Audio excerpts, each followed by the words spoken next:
hallmark features. So I want to make sure to share that with you today and have you walk away feeling like you can notice when these things are in front of you and jump on that really quickly. Number two, important thing I want you to walk away with today. I want us to learn about the evidence-based care for OCD and anxiety. I already said I am our resident nerd. It's all about the science. We are very much an evidence-based practice. We believe in it so strongly. Science keeps sciencing, and we update things as we go. So I want to make sure to give you a nice updated version of the science behind treatment for these disorders. And I want to make sure that I can explain not only how it works and that it works, but why it works. I'm like a perpetual annoying toddler that just asks why nonstop, trying to understand how the world works. And it's because I really believe in that power of why. So I want to make sure to give that to you all today so that you walk away feeling like you understand why these evidence-based treatments are a good option for OCD and anxiety.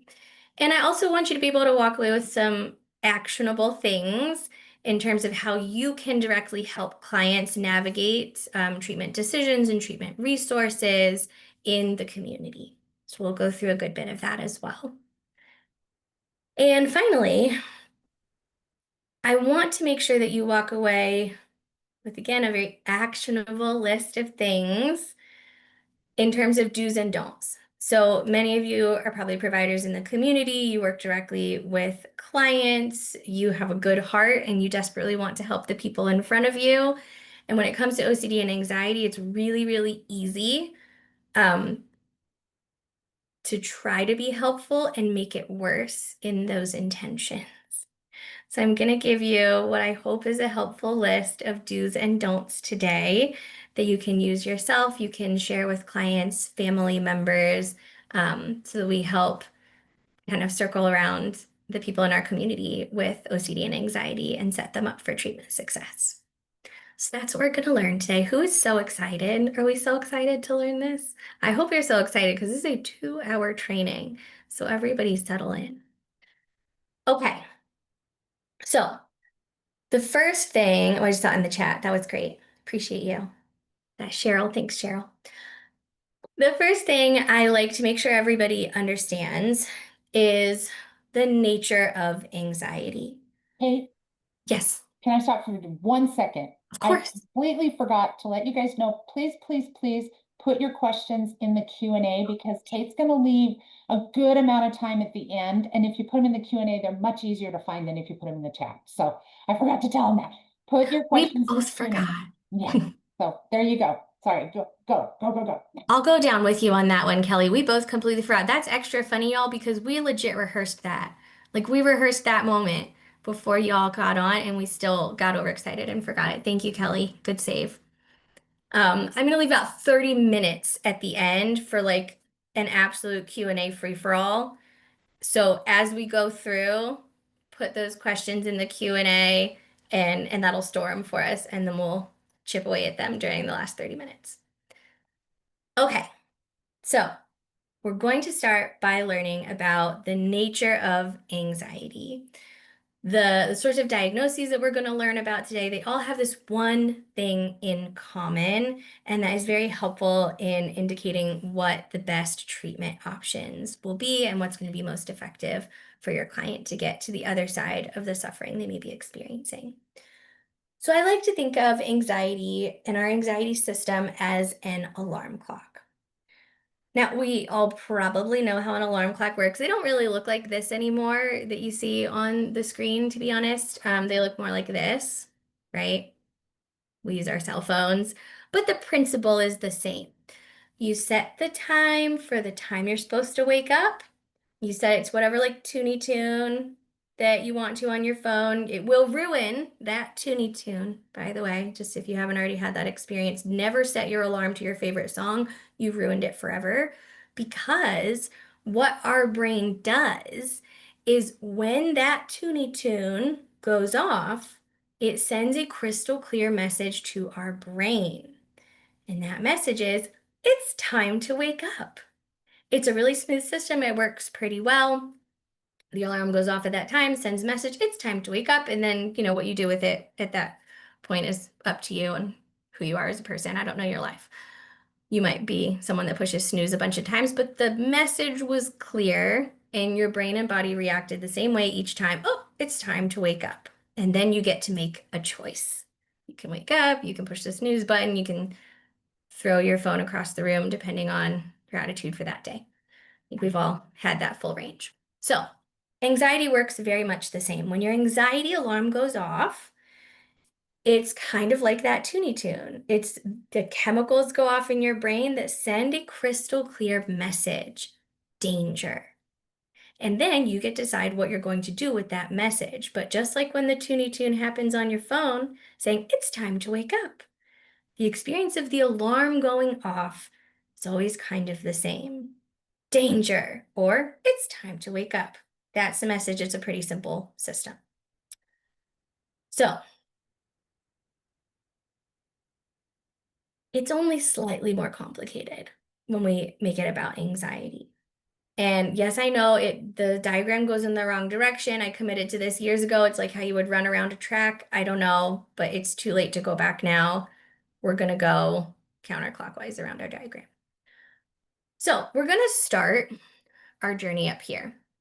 When our anxiety alarm goes off, it's typically because there's some sort of trigger. I really like to walk people through this diagram with a metaphor. I am a metaphor person. If you're not a metaphor person, I'm really sorry. This is going to be a very long 2 hours for you. If you are a metaphor person, you're going to love this.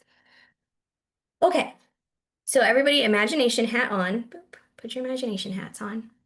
And I want you to imagine that you are hiking along your favorite trail. Do we like hiking here? This is a Utah training. That usually hits pretty well. Okay, thanks. Madison's like, I love hiking. Love that. Okay. So imagine for a moment that you are hiking down your favorite trail. Really imagine it. You put your imagination hats on. Picture the topography, feel the air. Okay. Now, we're having such a great time. We're walking down our favorite trail. We love hiking. We live in Utah. All of a sudden, for no good reason at all, from behind a rock or a tree or like whatever the topography is, out jumps a giant, hungry, angry grizzly bear. Yes, I know that's very surprising because they are not native to Utah. Yes, it's very unlikely. There is a grizzly bear, hungry, angry looking grizzly bear, standing about 2 feet away from you, doing the like, the classic grizzly bear roar. The alarm is going to go off. How how would you feel when the alarm goes off? Because when this alarm goes off, it's not the Toonie Tune that says it's time to wake up. It's the anxiety alarm that says this bear is going to eat my face. Your brain perceives the bear as a threat. It says the threat is that this bear is going to eat my face. How would y'all feel? Scared? Hands up for scared. Terrified, panicked. I heard confused recently. I liked that one. I was like, that's fair. Yes, surprised. Those are all really reasonable emotions to be feeling in this moment because that's what our alarm system does. When our brain perceives a threat, it dumps these chemicals that create the experience of emotion. And we know that humans are humans and everyone experiences emotions a little bit differently. So I always like to take a pause when I'm working with clients and get a sense of what is the emotion? How are they going to use a specific feel word to describe their personal experience? And then it's very helpful to say, okay, how much? Right? When your alarm goes off, because this is a very subjective experience, how much? I like to use like a more fun scale than the classic pain scale. This one just seems more descriptive. Like Rose eyeballs are just exploding at 10. Like that feels more accurate to what it feels like to be at a 10 out of 10 anxiety. Like your eyeball doesn't really explode, but it kind of feels like it. When we talk to our clients about emotion, we like to use this scale called the Subjective Units of Distress Scale. It's shortened to SUDS. Sometimes our clients will describe they feel very sudsy today. It gets really adorable, actually. This is a very helpful scale because human beings differ from each other and they experience emotion and anxiety in their own ways. And as therapists, when we make assumptions about anything, that is always like our first step into the danger zone. And this is a very helpful tool to protect us against those assumptions and our own personal biases and experiences. So take a moment and rate your own level. Grizzly bear standing 2 feet away from you, roar. Your alarm has gone off. Your brain has said, this bear is going to eat my face. You feel a feel. How much do you feel that feel? How scared? How panicked? How terrified? How confused? 0 to 10. 0, no anxiety at all. Peachy keen, I can take this bear, whatever. Come at me, bro. To a 10, I'm about to die. My eyeballs are exploding and I already peed my pants. That would be a 10 on our scale. So everybody, if you've got your camera on, hold up your number with your fingers. What would your number be? I see a lot of 10s. I see some 9s. I see a 3. I see a 7, no, an 8. It's really helpful to recognize. Somebody said 10 plus. No, you can't break the scale. Take it back. Take it back. Your eyeballs already exploded and you already peed your pants. You have to stay within the scale. It's really helpful in these moments to recognize we're all in the exact same situation. Everybody agreed this is awfully scary. The bear's going to eat my face. And still, everyone experiences this slightly differently. This is such a helpful tool that we use to understand what is happening for someone. If you've sat with enough clients over the years, you've probably noticed that client A instantly starts crying as soon as they feel uncomfortable at all. And client B looks completely numbed out when they're actually at a 10. We really don't want to make assumptions. We want to just ask them. And when we do, that also gives us the power to see how that changes over time. Emotions are a moving target. They are fluid, force of nature, like waves on the ocean. They change. So this tool, this scale, the subjective units of distress scale, very, very helpful to gauge how each person experiences their own alarm. So if there's a bear in front of you, it's going to eat your face. You feel a feel and you feel it big, but big to varying degrees. Some of us are peeing our pants. Some of us are just on alert. This next piece that happens is really important. We feel an urge to neutralize that threat, an urge to be safe, an urge to survive. And this is an assumption I often make when I have a room full of adults that have made it this far in life, that you have the will to survive. That in this moment with a grizzly bear standing in front of you, you're not just going to be like, you know what? I've had a good run. Meh. You're probably going to feel a strong urge to neutralize the threat of a bear eating your face, or you probably wouldn't have made it this far into adulthood. So this is also an important window because remember the alarm clock that we talked about, right? And remember how I said the message is clear. It's time to wake up, but then, whatever you do next is totally up to you and your own personality and attitude about mornings. Same thing happens here. The urge might be very, very strong, but the next thing that happens is a choice. The next thing that happens is behavior. So I want you all to think for a moment, really be real with yourselves, be honest. What would you do? What would you do? Raise your hand if you want to share what you would do.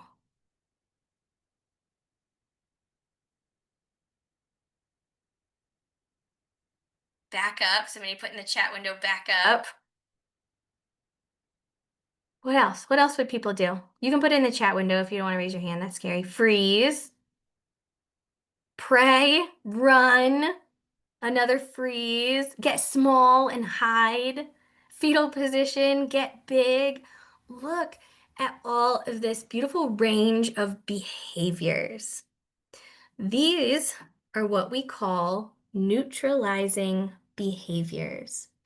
A neutralizing behavior is any behavior that tries to neutralize a perceived threat. So we can see this connection here, right? This behavior boop, tries to neutralize the threat of the bear eating your face. This is intentional, this is conscious. It might feel very automatic, but it is a decision. Now, I often hear run, and I think at least one person said it in here, and I always stop and say, like, be honest with yourself, because a lot of us would run. Should you run? Thumbs up, thumbs down, thumbs down. Yeah, I've used this metaphor for so long. People have been very clear with me, like that is a very bad idea. Unless you are like secretly an Olympian and this is Utah, there's a lot of those. I don't know your life. So if you're an Olympian, like sidebar, maybe you'd make it. But for most of us, certainly for me, I have very little legs and I'm not super athletic. The bear is going to catch me and eat my face. This is an important distinction though, because a neutralizing behavior is any behavior that tries, see how it's capitalized there, tries to neutralize a perceived threat. Whether or not that works out well for us doesn't really matter. It doesn't matter to the alarm system. If there is an intention to neutralize the perceived threat, we're going to count it as a neutralizing behavior. End of story. Now, here's the thing though. Every single time we engage in a neutralizing behavior, we learn that the threat is real. Right? Like our anxiety system doesn't talk so well to the rest of our brain. It's just running over here on its own. And so every time we do a neutralizing behavior, we learn that thing sure was dangerous. It confirms the threat. And that is great because bears are dangerous and that bear will eat your face. And so we can see how amazing this anxiety alarm is. This anxiety alarm is not the enemy. This anxiety alarm is not bad. In fact, it's very much in charge of the survival of our species. Thank you, anxiety alarm. Bears will eat my face. Good. I should learn strongly and quickly. Bears are dangerous. The alarm works great. And what's really amazing is I don't have to get eaten by the bear to learn that lesson. Our anxiety alarm is designed so well that all I have to do is run from the bear or get small and hide or freeze or whatever 8,000 things came up. That's all I have to do to learn the lesson. That's how the anxiety system works. It learns best through the behavior. And a neutralizing behavior will always, 100% of the time, teach the brain the thing is dangerous. So that's great, except when it's not. Our anxiety alarm works super well. However, when someone has something like OCD or an anxiety disorder, the thing all of these diagnoses have in common is a busted alarm. That wonderful, amazing anxiety alarm, it's broken and it's turned into a false alarm. So let's think back to our alarm clock. And remember, you set the time that you need to wake up, and you set the tune, not to your favorite song, but something that's okay to hate. And when the Toonie Tune goes off, it sends a crystal clear message. It's time to wake up. Okay, that's a functional alarm. Uh-oh, alarm's broken. So now instead, I want you to imagine that that same Toonie Tune that says it's time to wake up, that same alarm goes off about every hour-ish all night long. It's time to wake up. No, it's not. It's time to wake up. No, it's time to wake up. How quickly are you gonna throw that phone out the window? That is a busted alarm. You might feel incredibly frustrated, confused, angry, terrified, because every single time the Toonie Tune goes off, your brain says, it's time to wake up. The seventh time, your brain still says, it's time to wake up, even though you know it's not. That part of your brain receives a crystal clear message and responds the same every single time. That sounds awful, doesn't it?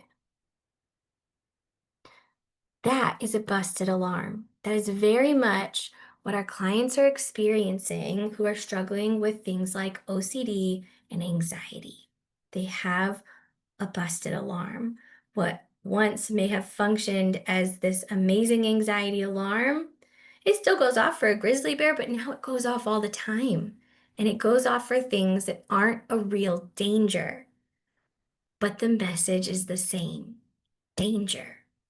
And so the emotion is the same and the urge is the same.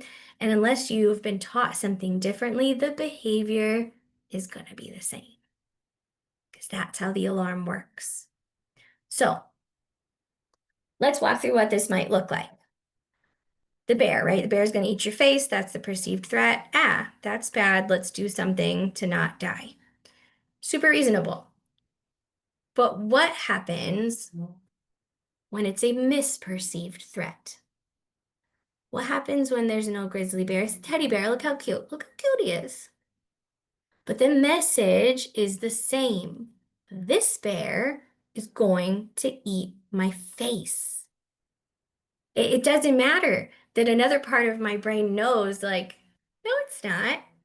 The anxiety alarm part of the brain is louder. It's screaming. This bear is going to eat my face.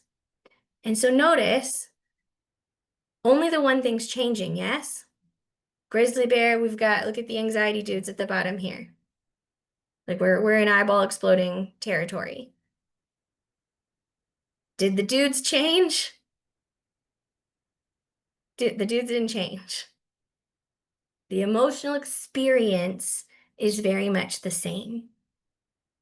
You'll often hear us at OCD Anxiety Centers say something like, what you're worrying about isn't your problem. And what we mean when we say that is the thing that's scaring you can change, but the emotional experience is the telltale sign that we've got a false alarm. The intensity, the desperation, the fear, it doesn't change.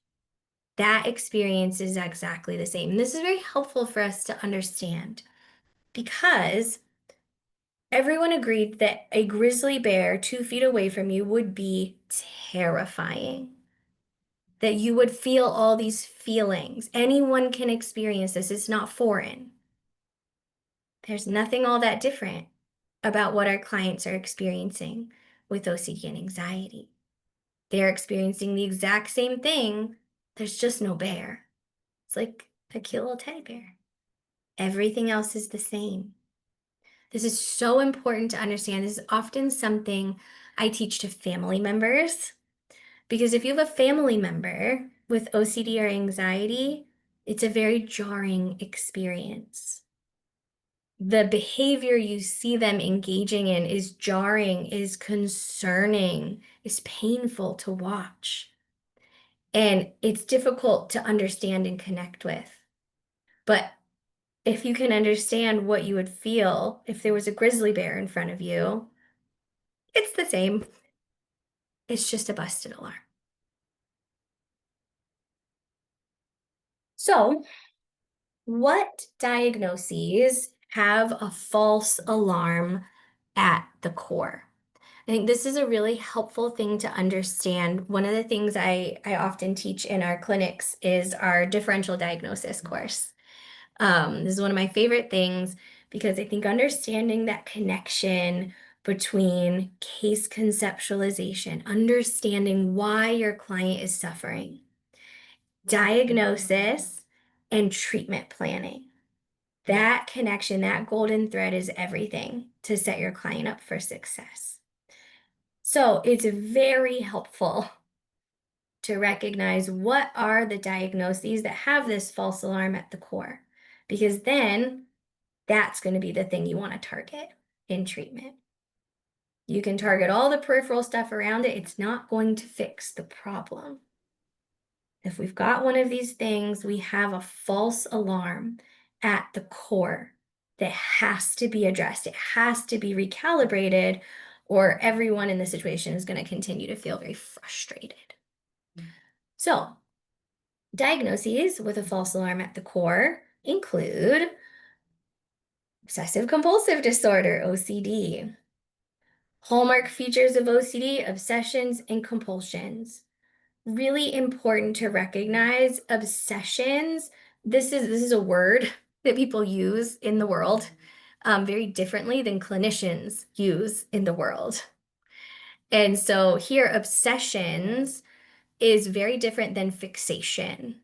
Like, this is not something we like. An obsession is an intrusive thought, image, urge. That's what obsession means when we talk about OCD. This is intrusive, unwanted, goes against who someone really is, against their values. It's why it's so scary.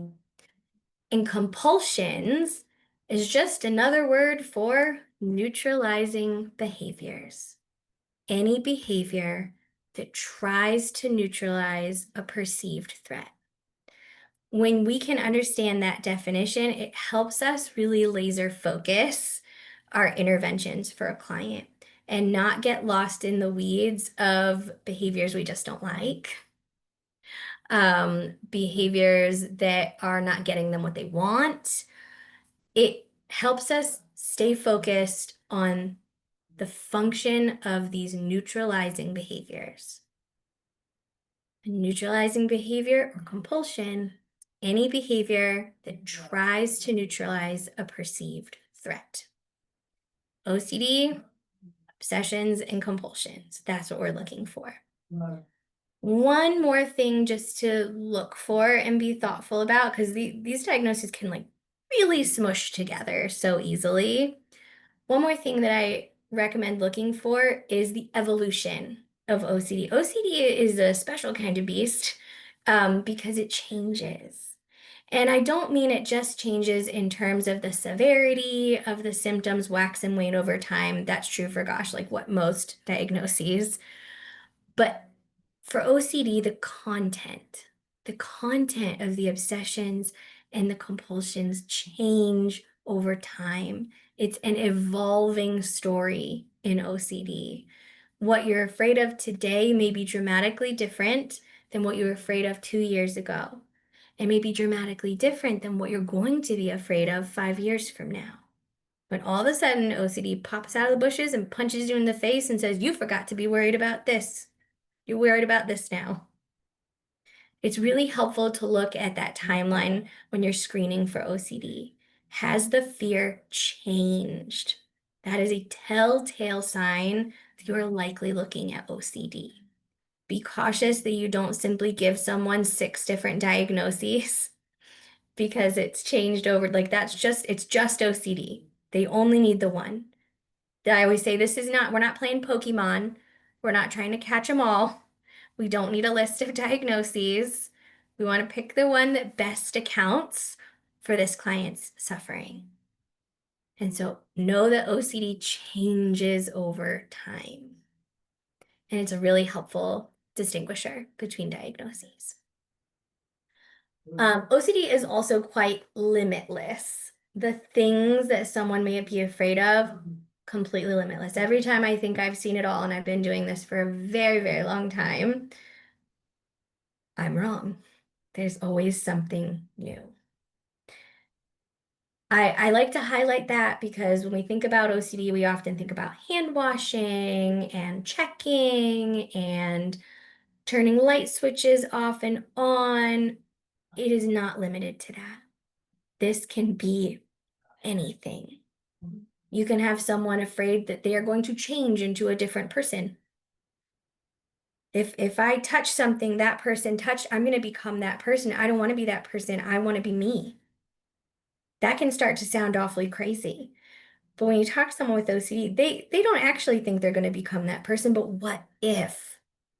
And that what if is so scary. They just can't risk it. So the alarm goes off. And when our alarm goes off, we naturally do a neutralizing behavior. That's how the alarm system works.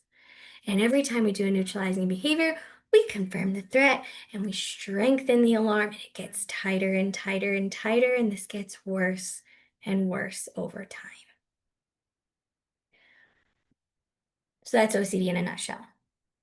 False alarm at the core. The next diagnosis that also has a false alarm at its core is a nice cousin to OCD, body dysmorphic disorder. Body dysmorphic disorder also has a false alarm at the core. Hallmark features here, because this can look really similar to OCD in a lot of ways. Hallmark features here are, did somebody say they don't see the slides anymore? Can we see the slides? We see the slides? Okay, just making sure. Sometimes I push a button. Okay, hallmark features of body dysmorphic disorder: distorted perceived flaw in physical appearance. So there's this extra layer here where when someone looks in the mirror, they in fact see something different than reality. There's a visual processing that is happening differently. And not only do they see this flaw very magnified, but the way that we typically zoom into something and then automatically will zoom back out to see the full picture, someone with BDD does not do that automatically. They have to learn how to do it as a manual override. But instead, they zoom and they're stuck. They don't zoom back out and they're stuck on something that is scary to them, that they see as a threat. Someone with BDD sees this flaw as something that's going to hurt them. It will make other people not like them. It will disgust other people. They are unlovable.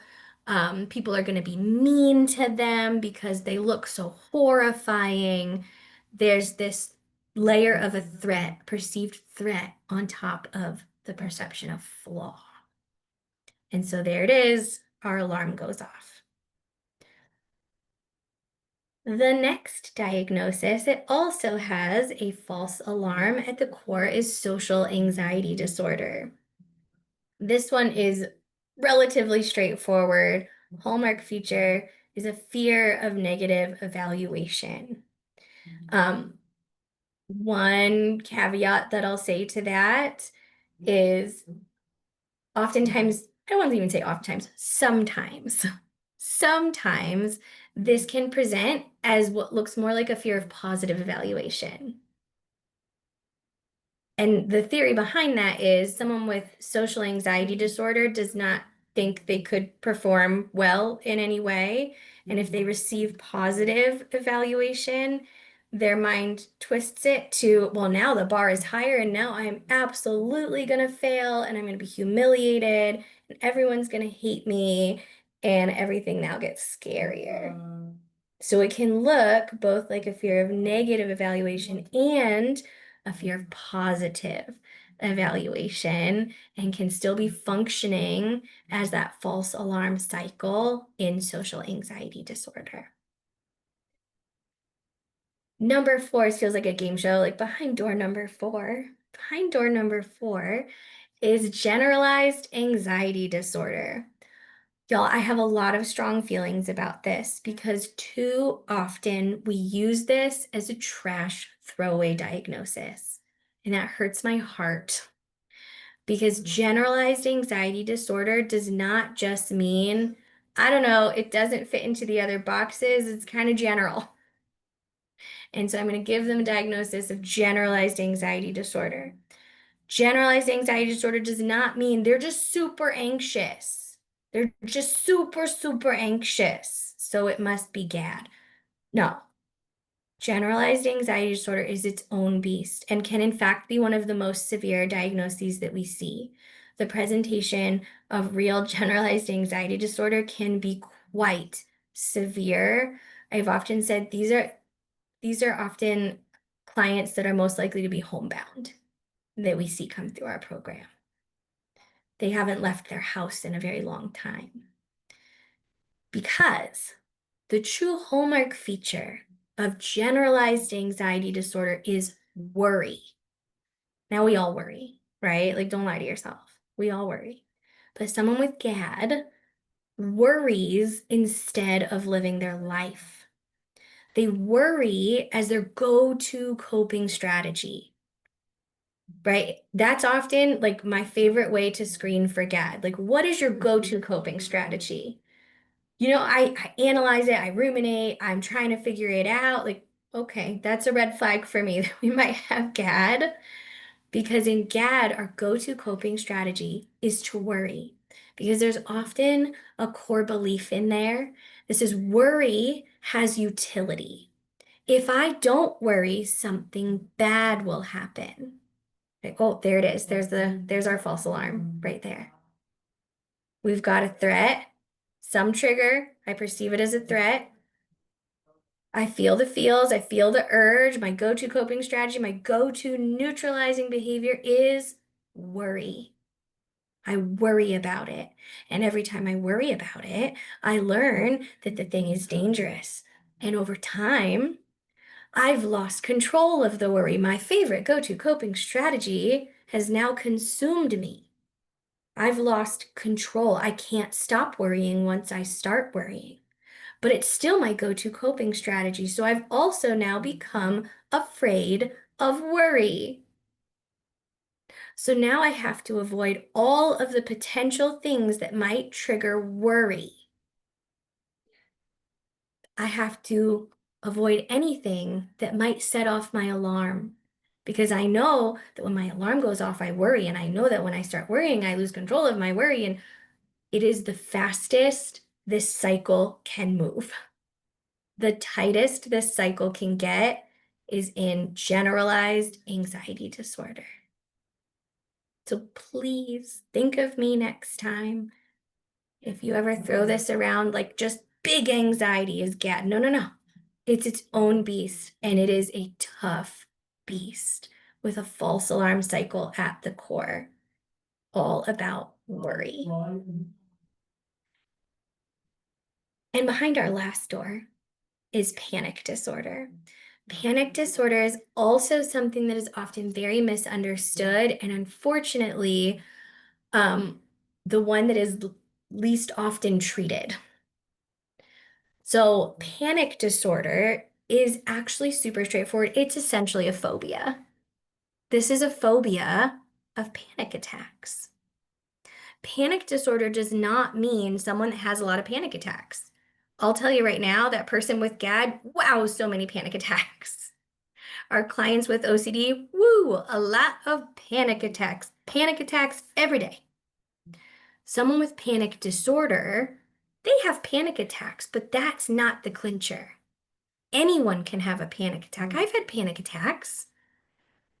Panic disorder is all about a fear of panic attacks. This functions like a phobia. What are you most afraid of? I'm most afraid of having a panic attack. That is panic disorder. Now, unfortunately, panic disorder is so easily treated. Okay, easy isn't the right word, but simple is. The treatment for panic disorder is relatively straightforward. It's quick, it's effective. Um, But we treat these clients the least because where do y'all think someone with panic disorder goes for help? Go ahead, type it into the chatty chat window. Where do they go for help? Let's take a poll. Wow, y'all are so good. 100%. Y'all knocked it out of the park. Oh, we got a couple extras. Yes, statistically, someone with panic disorder presents for help, number one, at the emergency room. That is the first place they go. Number two is, oh, so I think somebody just caught it, cardiologist. Cardiologists are the next level of care that someone with panic disorder is going to go to. Number three is a family physician. Number four, we don't even get a medal. We don't even get to stand on the podium. This is us. Number four, mental health. People don't know to come to us. It feels medical, and because we're often so separated from the medical community, they don't create the bridge. So they go to the emergency department, they make a scene, they get a handful of benzos, and they go on their way until the next time they get to the ER. It is very expensive to have panic disorder. I don't know what insurance you all have, but it is expensive for me to go to the emergency room. This is something that drains someone's resources and they still aren't getting the help they need because they don't make it to us where we can absolutely help until number four. By number four, they don't trust the system. They're very attached to the benzos and they have no money left. So sad. So we want to get better at catching this, at screening for it, at noticing when panic disorder is happening and recognizing that there is a super effective treatment for this that can set this person free. At the core of all five of these diagnoses is a false alarm. This is not an exhaustive list. There are for sure other diagnoses with a false alarm at the core, but these are just the ones I'm going to highlight today because these are the ones we absolutely specialize in. A quick note about suicidality. When you are screening for things like these diagnoses sometimes aren't what we necessarily think of as high risk, but they are. These can be incredibly high risk clients. They often look very high functioning. They are often very verbal. They often have excellent insight. They present very well. And so it is all too easy to make one of those very dangerous assumptions. They're doing okie dokie. But their suicide risk is actually quite high. And so always 100% of the time, please ask the questions. In our own clinics, we have trained our clinical staff and our clients that we ask 3 safety questions every single day. Remember, we do an intensive outpatient program. Our clients are with us 5 days a week, 3 hours a day, and we ask them these questions every single day because we know the risk is generally high and we don't want to miss something. These are very quick questions to ask. They take, 3 seconds. Your clients will get accustomed to it very quickly. Highly, highly recommend. Ask the questions. Number 1, are you having any safety concerns? Now, initially, someone with OCD is going to be like, yes, the bear is going to eat my face. And it takes a little bit of coaching around like what we're looking for here, and that's okay. But I'd still always rather ask the question. The second safety question is, are you having thoughts of harming yourself or others? So we're going to capture both ends of this here. You're having thoughts of harming yourself or others. Someone with OCD is really likely at the beginning of this to be like, yes, yes, I keep having these horrible intrusive thoughts about murdering all of my family. I can't take it anymore. It's still important to ask the questions. Because imagine the risk level for someone that is having all of these intrusive thoughts, being bombarded with intrusive, unwanted images of them murdering their family. Their own risk is getting higher. OCD tends to go after the things we love the most. It's part of that evolving nature of the beast. And that's part of why the risk can really go up. It's attacking the important things that are typically safety factors. The last question that we ask, are you suicidal?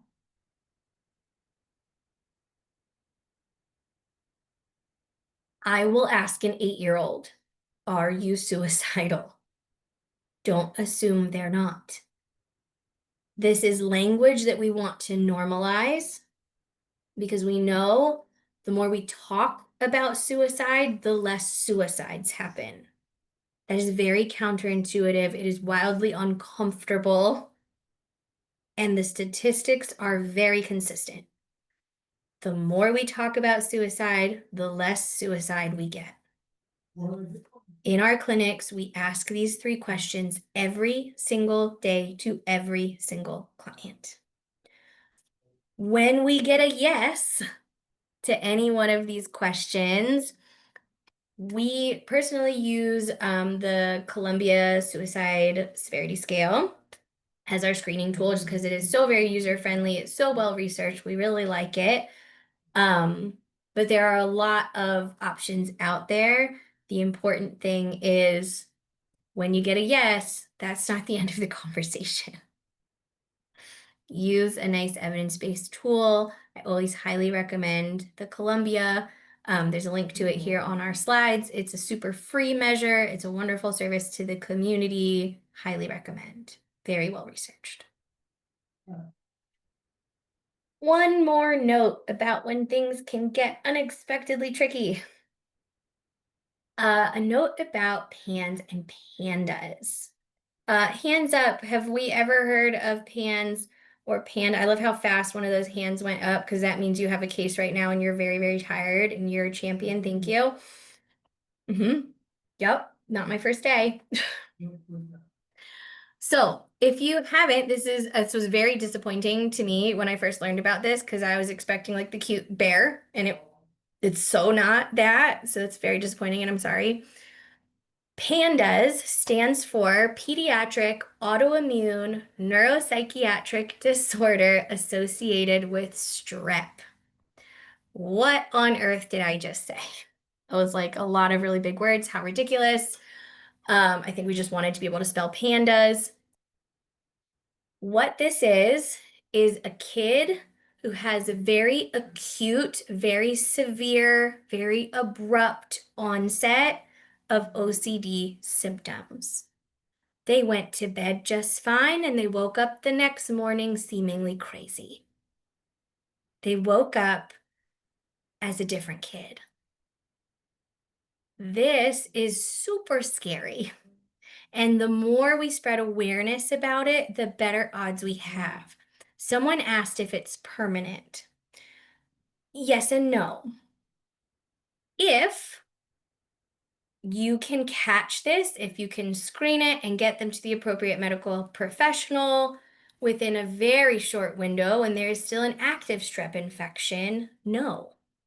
If we can treat this correctly, appropriately during an active strep infection, when we first start to see these symptoms, it is not at all permanent. We can get a full remission that seems to stick. I'm gonna be honest with you, I've seen that once in my entire career. It was the best day ever. Like, I still bring it up in my mind. It was such a win. That is not what I typically see, though. It is possible, and the more we spread awareness, the better we will get as a field, as a community, in getting those wins. What is more typical is people don't screen for this very actively because, strep is a thing that kids get, and the vast majority of them don't experience this. But what happens is strep is one of those diseases that really unfortunate. Remember that blood-brain barrier that we learned about in school. And we were like, oh, thank goodness for that thing. Like, that thing's awesome. It's protecting our brain from all this stuff. It turns out it's not like as much the bee's knees as we might have thought it was. I was really led to believe it was more powerful than it is. Some things are just like, do, do, do, do, do, just crosses right over, like, la, la, la, la, la, la, like, doesn't even care. Strep is one of those things. And it also functions as like an Uber driver where it can take other stuff with it. And unfortunately, when that happens and it's just like da da da da da right across the blood-brain barrier, it causes quite the ruckus in the brain. It creates swelling, and untreated can also create some scar tissue that then you can have what is essentially like flares later on, even after you like do an initial big treatment of this and you get some symptom relief and remission, you can experience flares later in life as you get swelling in the brain once again. And that's essentially what's happening in pandas and why we're seeing this acute, severe, abrupt onset of symptoms is the brain is swollen. This can be really hard to watch, especially with families. It's really important to involve families in treatment here. This can knock a family right on their butt. And they often need a lot of extra support. Now, the good news is that false alarm is still there. And so, yes, there is a medical cause here that absolutely needs to be addressed, and the faster we can address it, the better. And because of the way that OCD functions, this is someone that's engaging in desperate, intense, neutralizing behaviors. And what happens every time we do a neutralizing behavior? Our brain learns about danger and the alarm gets tighter. And so even once we treat the medical side of this, the behavioral side is still getting worse and worse and worse. So we need a combination of both medical and behavioral interventions when we have something like pandas. PANS, pediatric acute onset neuropsychiatric syndrome, is just a broader umbrella. Pandas happen to be the first thing that we discovered as a field. And they were like, uh-oh, you know what else does this Lyme disease? You know what else? Oh gosh, oh no, COVID. Uh-oh. And so we have this broader umbrella term to catch the other medical causes that can contribute to the same exact phenomenon. Okay, that's all very scary, and I'm sorry, but it is important to spread this awareness so that we can catch it better. So, what should we look for? If we've got one of these clients where we're already doing a great screening, looking for our hallmark features, something with a false alarm at the core, what sorts of things should we be looking at in terms of flagging a potential PANS or pandas? So we can catch it during that window as best we can. Sudden onset of OCD symptoms. OCD most typically has a more gradual onset. People will say like it got way worse at this certain time, but it's pretty rare that someone is like, I can pinpoint the exact moment and it was incredibly abrupt and jarring. That's the first flag. We want to ask some more questions to see if we have a PANS or PANDAS case. Other telltale signs are sensory symptoms. This is again not somebody that's always been sensitive to these sensory triggers, but someone who all of a sudden develops this intense sensitivity to light, sounds, smells, tastes, and textures. This can also look like a very sudden onset of eating restrictions. Right? Please don't be fooled. Toddlers change their mind about what they love and hate every 3 hours. Like, this is my favorite yogurt. I've never liked that yogurt. How dare you put that yogurt in front of me? I'm now going to vomit on the yogurt. Like, that's just normal development for a toddler. It's a wild ride. Someone who is, 8 and they're relatively more stable at that point, and you see a very abrupt, like, I can't eat that. Not just I don't want to, I can't. I can't eat that anymore. That's a flag for us to ask some more questions and take a look for pans or pandas. Urinary frequency and bedwetting. Someone totes potty trained, right? I'm talking like an 8-year-old. All of a sudden, we're wetting the bed a lot. Oh, Ask more questions, look for more things. This is often a telltale sign that we have pans or pandas happening. We can also, along with a sudden onset of OCD symptoms, we can see a sudden onset of tics. Again, please don't overreact to this. Children pretty often experience transient tics. Totally typical children develop tics. They come, they go, never to be seen or heard from again. That was a neat, weird moment we had. Nothing to worry about. Think abrupt, acute, severe onset of tics. That is not typical, and we need to ask more questions. That is often, again, a telltale sign of pans or pandas. And the last one, to be honest, this one is the hardest to catch, but I think the most indicative is motor abnormalities, changes in motor function. I have flagged at least 2 cases in my career of pandas because we used to, because we're a little behind the times over here. And within this decade, we used paper charts. We have a fancy EMR system now, but within this decade, we used paper charts in our clinic. And so we did everything by hand and on like real pieces of paper.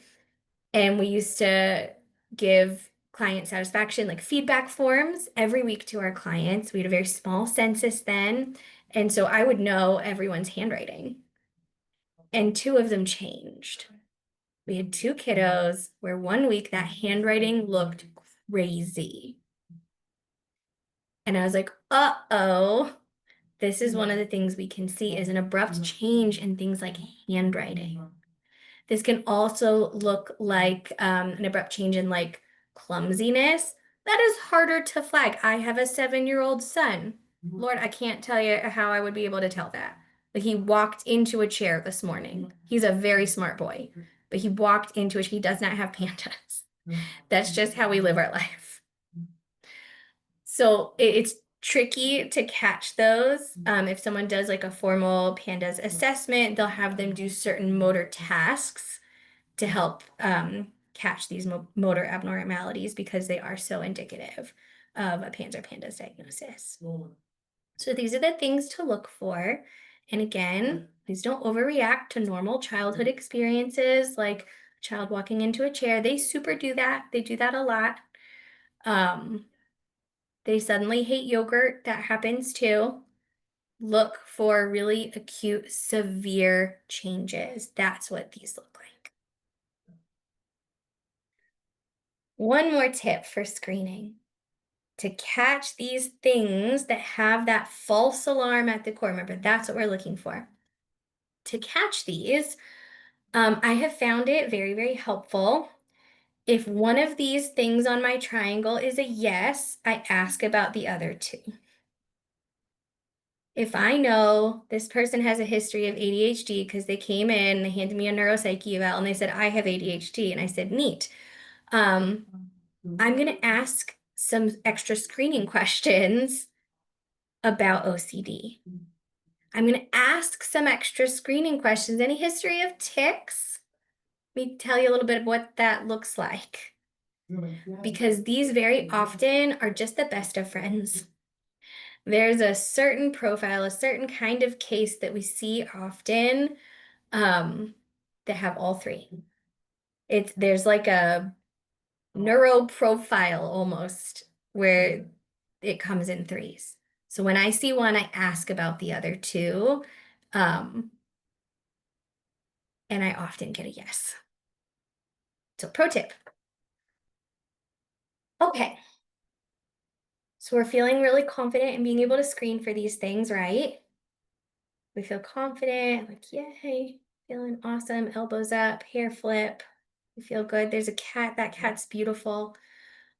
Um, what do we do?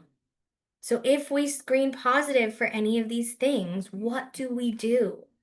We want to make sure that we do right by our clients. We all have our different specialties, our strengths, our styles, our approaches. For clients, our thing isn't the best fit for everyone. What I do is most certainly not the best fit for everyone. If someone has a false alarm, that the core of their suffering is a false alarm of anxiety, the best treatment is cognitive behavior therapy, specifically exposure-based treatment. It's important to know that CBT is a very large umbrella. Think like comically large.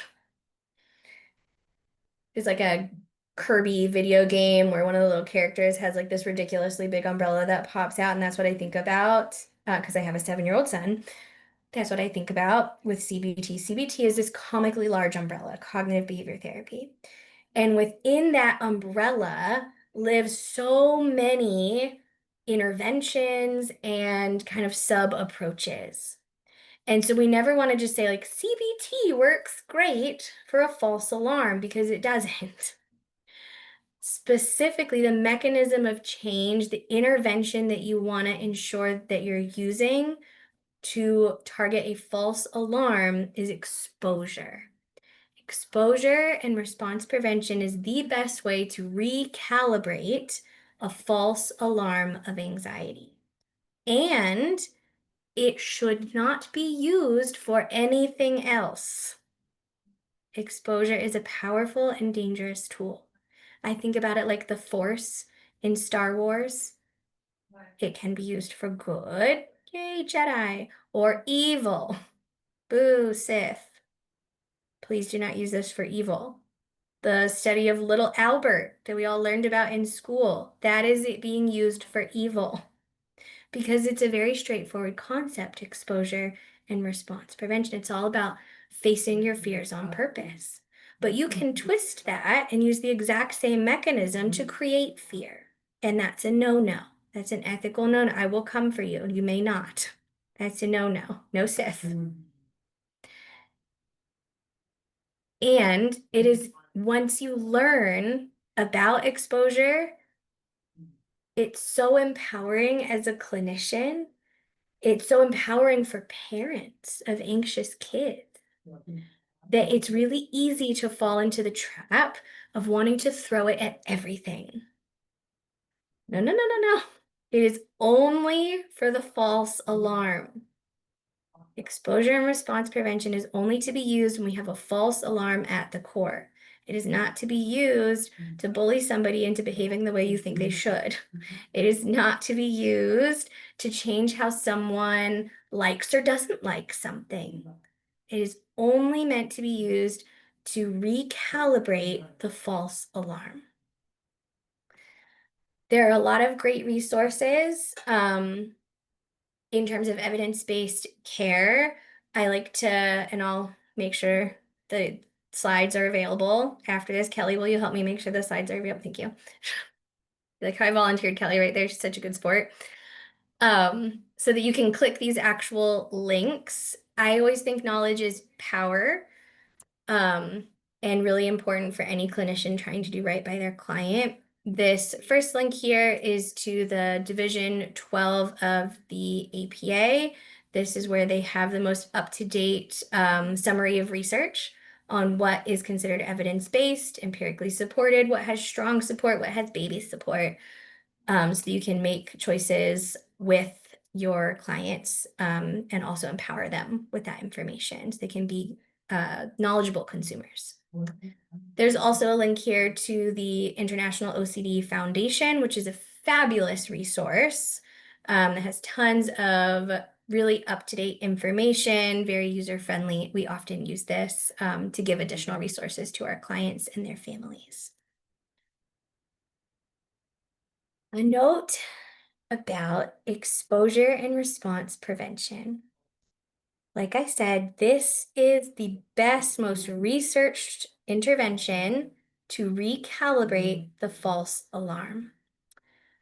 You can see here, this is our false alarm, same one we've been looking at the whole time. There is only one bubble that we have any control over. There's one and only one bubble that we have direct control over as human beings. And it is this one right here, neutralizing behaviors. We do not control when our alarm goes off, right? It's time to wake up. Oh gosh. Part of me knows that's not real, but the other part of me is screaming that it is. We do not control our emotions. Feel free to lie to yourself if you must, but you don't. The idea of emotion regulation is not what we wish it was.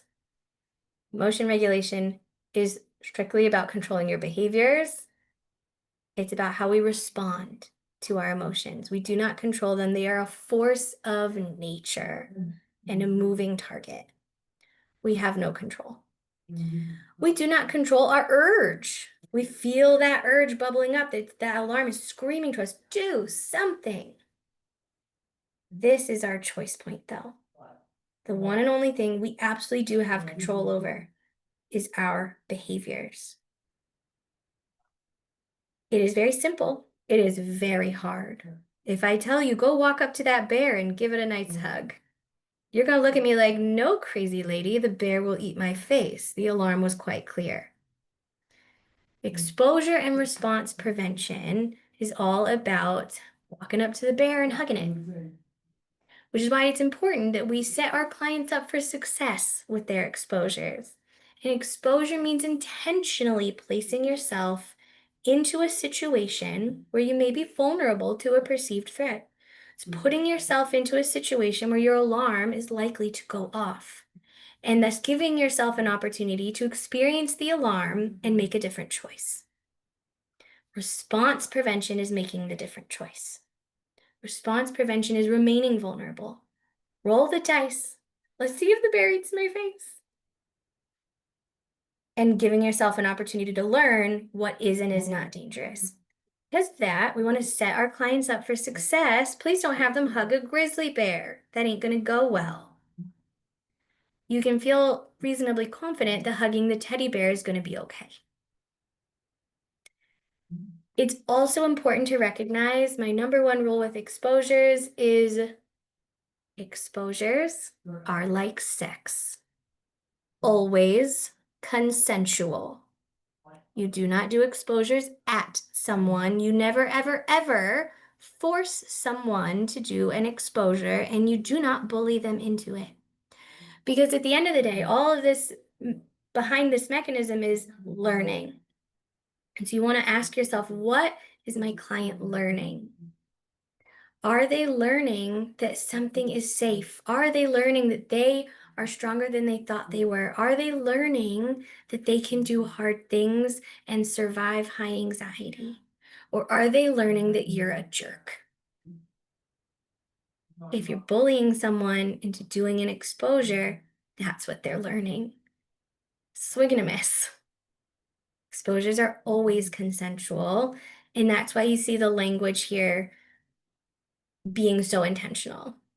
It says intentionally placing yourself into a situation. You don't get to place the client in that situation. The client places themselves into that situation.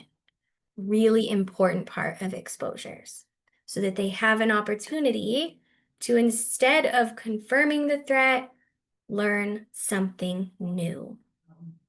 And the more surprised they are by that new learning, the stronger that new learning is, and the more we get to loosen the alarm. When we do neutralizing behaviors, we tighten the alarm. Because remember, that's what the alarm is for. It's a good thing. When we do an exposure with response prevention, we loosen the alarm. We can move through the world more freely.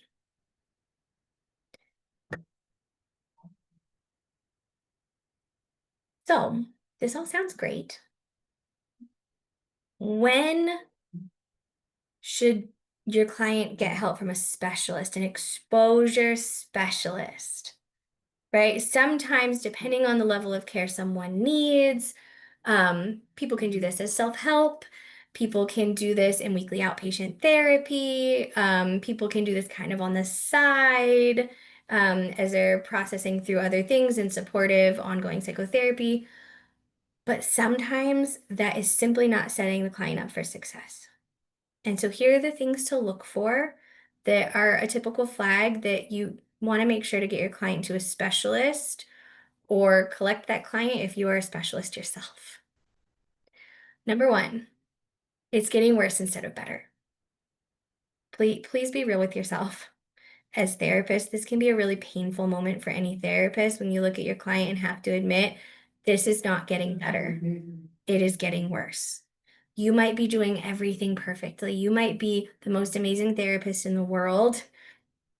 If your client's getting worse instead of better, take a step back and question what it is they need and how you can help them get it.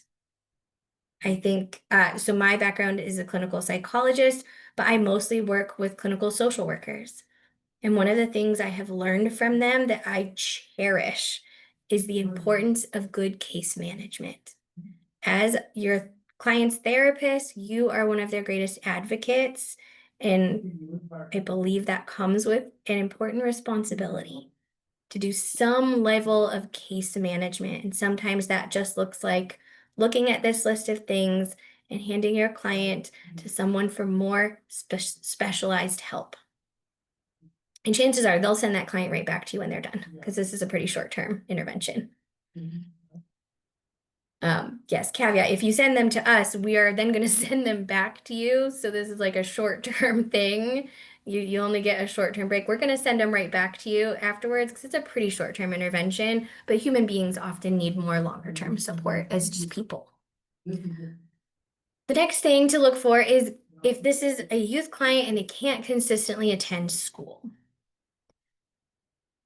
That's bad. Kids get a lot out of school. This is a critical developmental time in their life. This should be a priority. I think it's always important to be thoughtful about looking through this lens and adjusting the level of urgency to get someone specialized care. Same thing goes for difficulty eating meals. You saw some of the flags earlier. A lot of them had to do with eating. If someone is struggling to eat the meals they need to eat, they're not getting the nutrition they need, especially for kids. Really important to increase the urgency in getting them the right help that they need.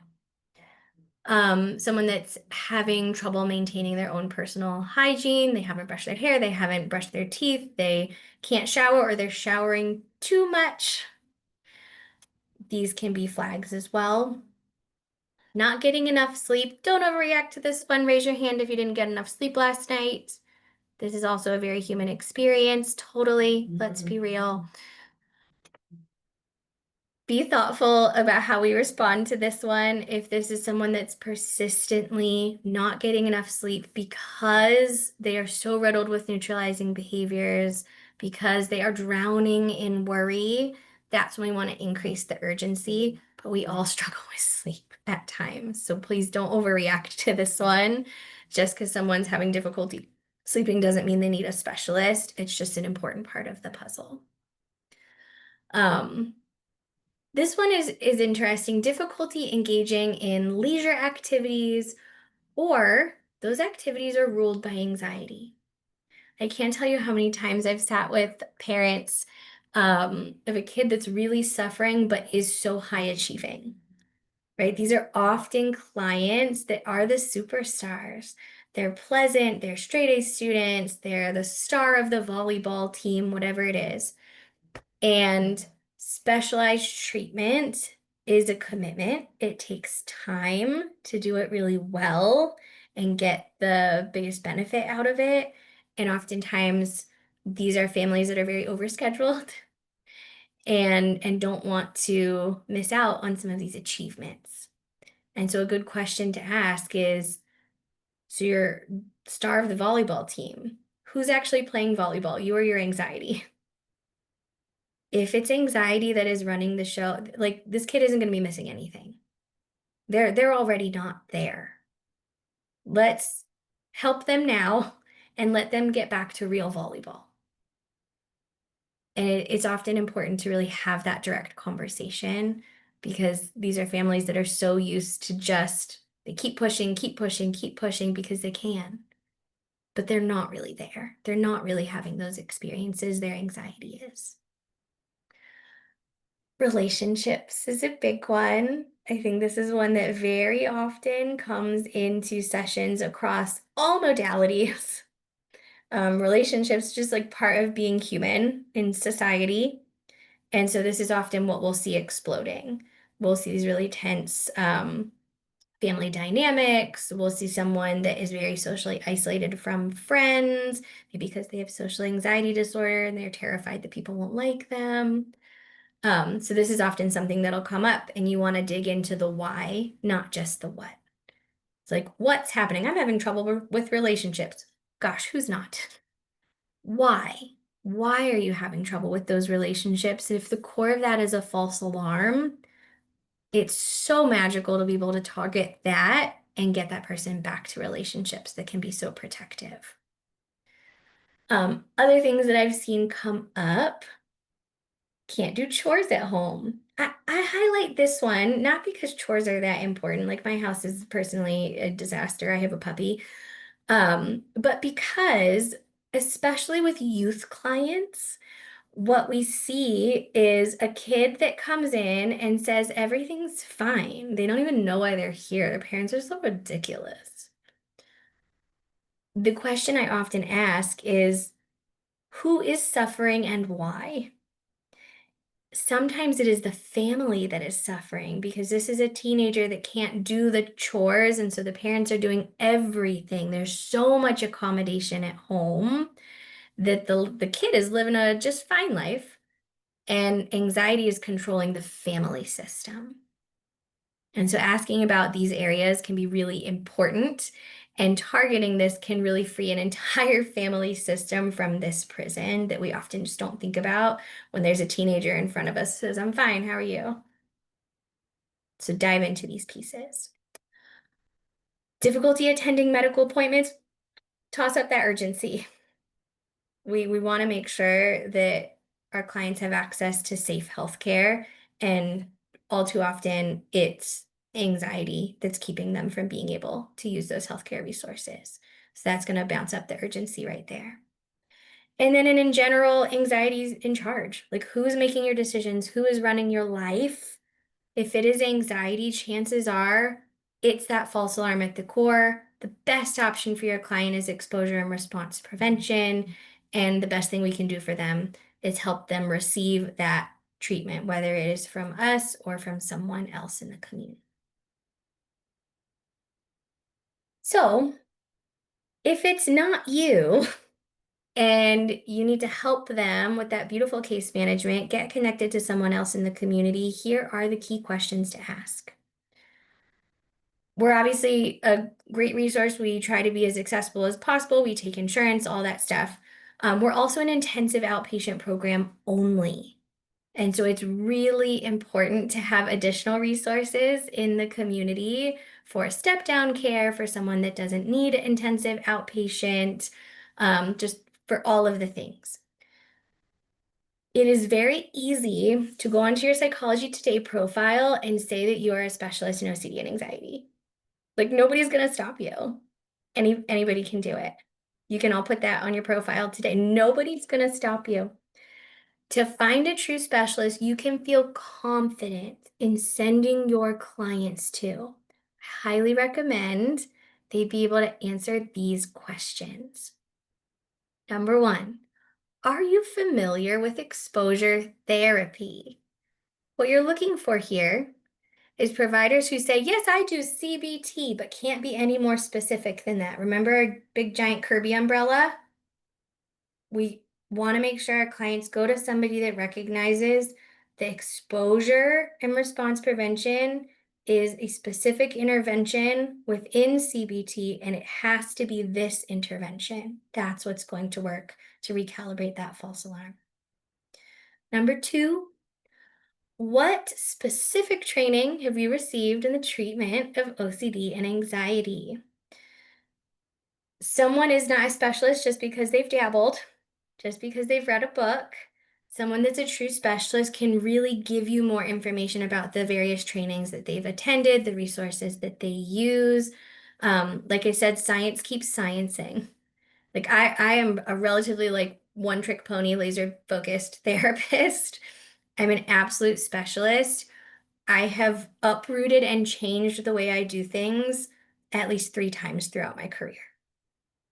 Science keeps sciencing. And so if you don't have someone that is continuing to receive this training as a specialist, it's probably not who you want. Number three, how much of your practice currently involves OCD or anxiety? A solid answer is more than 25%, because more than 25% is really suggesting this is a specialist, this is someone that's doing this at least some every day. It's too easy to get rusty. It's too easy to have gone to maybe one CEU. It was 2 hours with Kate once and have one client on your caseload and be like, I'm totally a specialist. That's a dangerous territory there. So a solid answer is that 25%. And as you keep going up, you've got someone that's doing this more and more. What are we on? 4? Number 4. I really should have numbered them, but the stars were cuter. Do you feel you've been effective in your treatment of OCD and anxiety? If you get anything other than an enthusiastic yes, just run.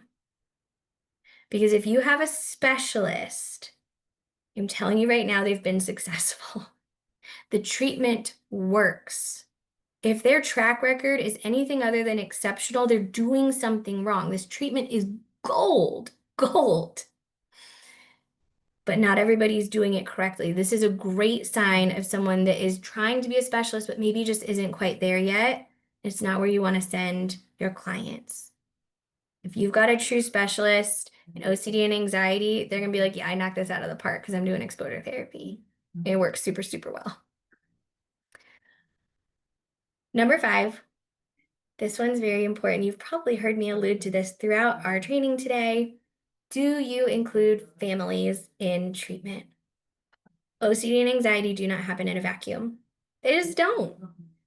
And so if you've got a therapist that is being intentional, thoughtful about including families in a structured way, that is probably tops. That is the best way to set your client up for success and suggest you've got someone that's looking at the whole person, not just this little bag of symptoms, and thinking about how they are functioning through the world and is likely to set them up to generalize this new learning long-term and across different areas of their life. So these are the things that you want to ask, have your clients ask when they're looking for specialists, and it's going to set them up for success.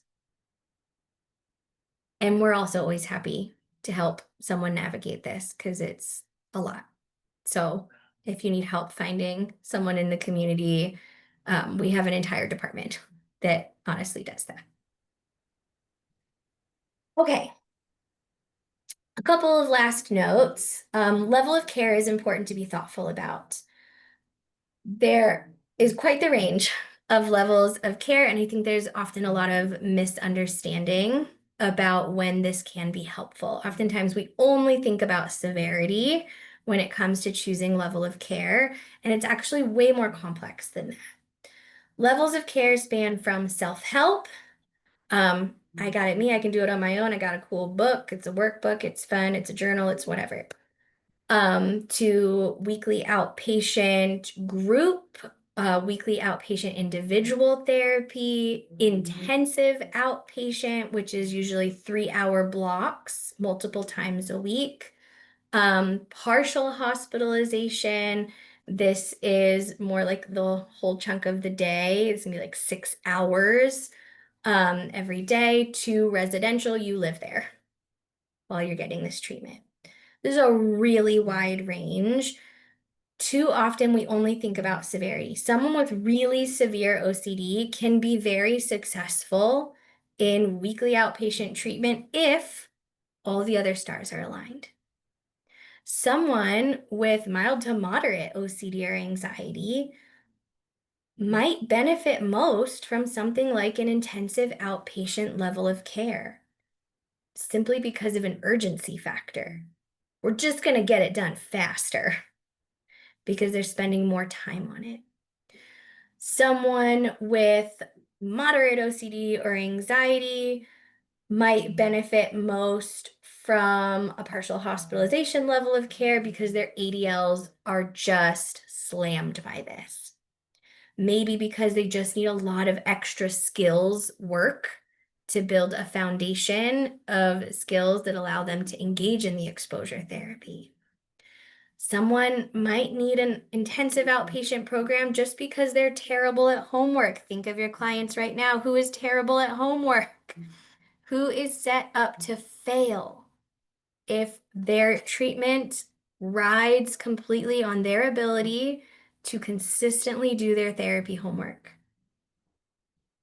Any of the clients that just came to your mind, they're not right for exposure therapy at an outpatient level of care. They need intensive outpatient where we set them up to fail, regardless of their severity. This treatment is so effective. It works so well. Our job is just to set them up to succeed with it. That is really our job. We want to set them up with the right fit where the treatment can do what it does best. It recalibrates that false alarm. There's a lot of these factors that can get in the way that we want to be thoughtful about. Level of care is often one of the easy formulas that we can use to help set our client up for success. And just want to find the right fit for that person. It's different person to person. Oops, I said all these things.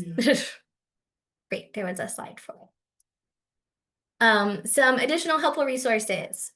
Obviously, we're one of them, OCD Anxiety Centers. We have facilities all over the place, Utah, California, Texas, Washington, Arizona, and Virginia.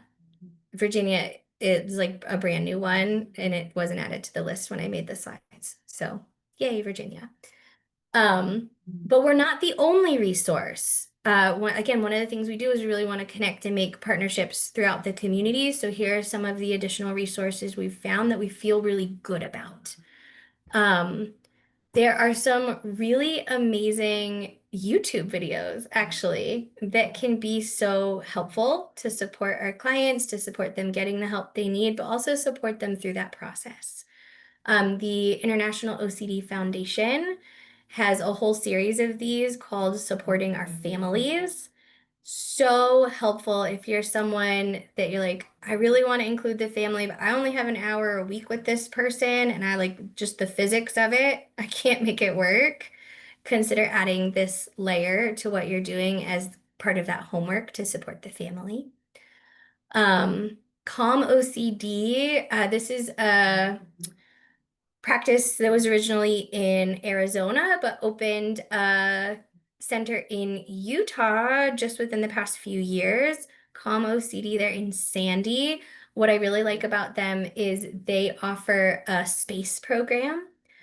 This is really helpful for littles. You know, when you get the little kiddos and you're like, I don't even know what to do with this kid. It's all about the parents. That's who I really need to work with.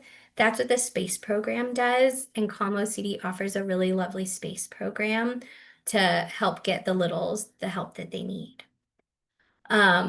Because I scared you and told you all the scary things about pans and pandas, there's a really wonderful resource called the Pandas Physicians Network. It has flow charts, it has information for parents, information for doctors. Sometimes a big barrier we hit is the medical providers don't know what to do. And so the Pandas Physicians Network has put together like cheat sheets for actual physicians to ensure that clients can get the medical help they need in areas that don't have a Pandas specialist. So really great resources. I'll make sure y'all get the slides. I also promised you some cheat sheets that you can take with you in terms of you've got this person in front of you. Maybe it's a client, maybe it's your friend, maybe it's your kid. Here are some helpful do's and don'ts. Validation is great. We're therapists. We love it. We love validation. And it's so much harder than we can make it sound, especially when it comes to a really anxious kid that's asking you for reassurance with increasing intensity. So here's our nice cheat sheet for validation versus invalidation and what this might sound like in relation to a false alarm. No.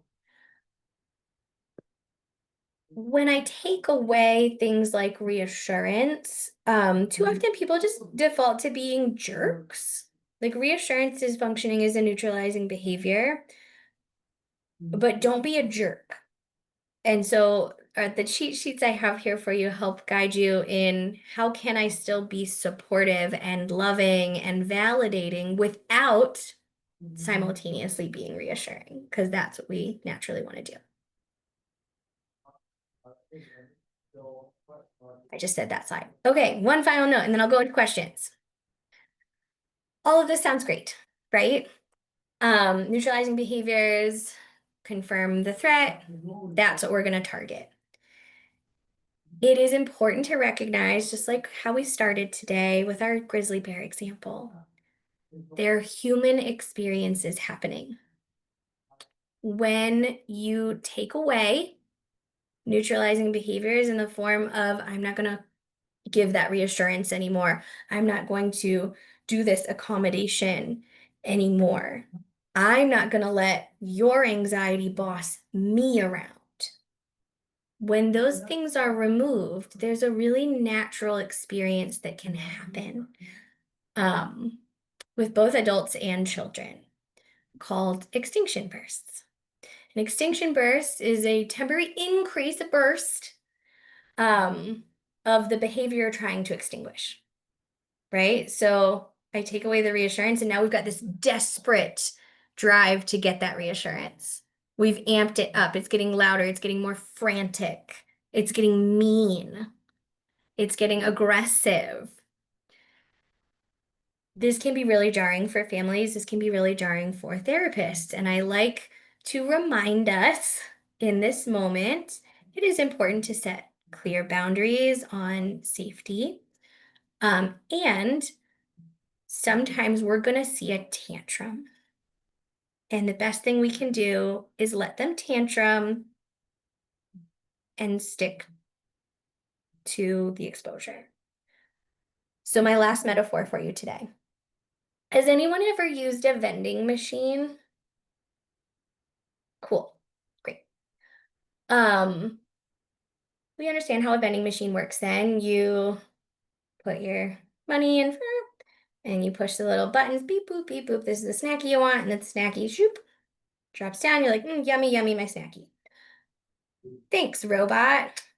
That's our relationship. I put the money in, I push the buttons, the snacky comes out, I get my snacky, have a nice day. That's the deal. Tale as old as time.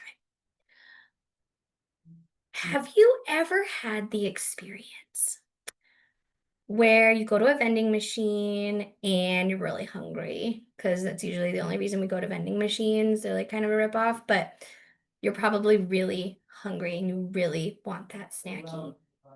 And so you go and you put your money in, you push the buttons, beep, boop, beep, boop. And then the snacky, it does this. And it like dangles, just dangles on the edge of that little thing and taunts you. But it doesn't fall. You don't get the snacky. It broke the deal. What do you do, grown adults? Milton says, I am going to attack the robot. Yes. Yeah, thank you for owning that, Milton, because yes, we have all had the moment. We may not feel proud of it. That's okay.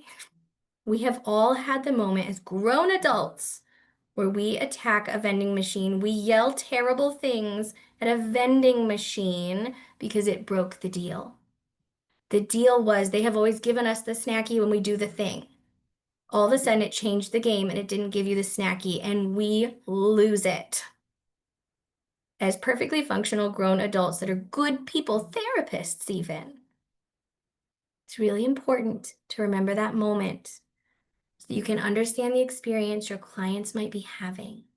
It's really important to explain this to parents so they can understand the experience their kid may be having when the false alarm goes off and they don't do the neutralizing behavior.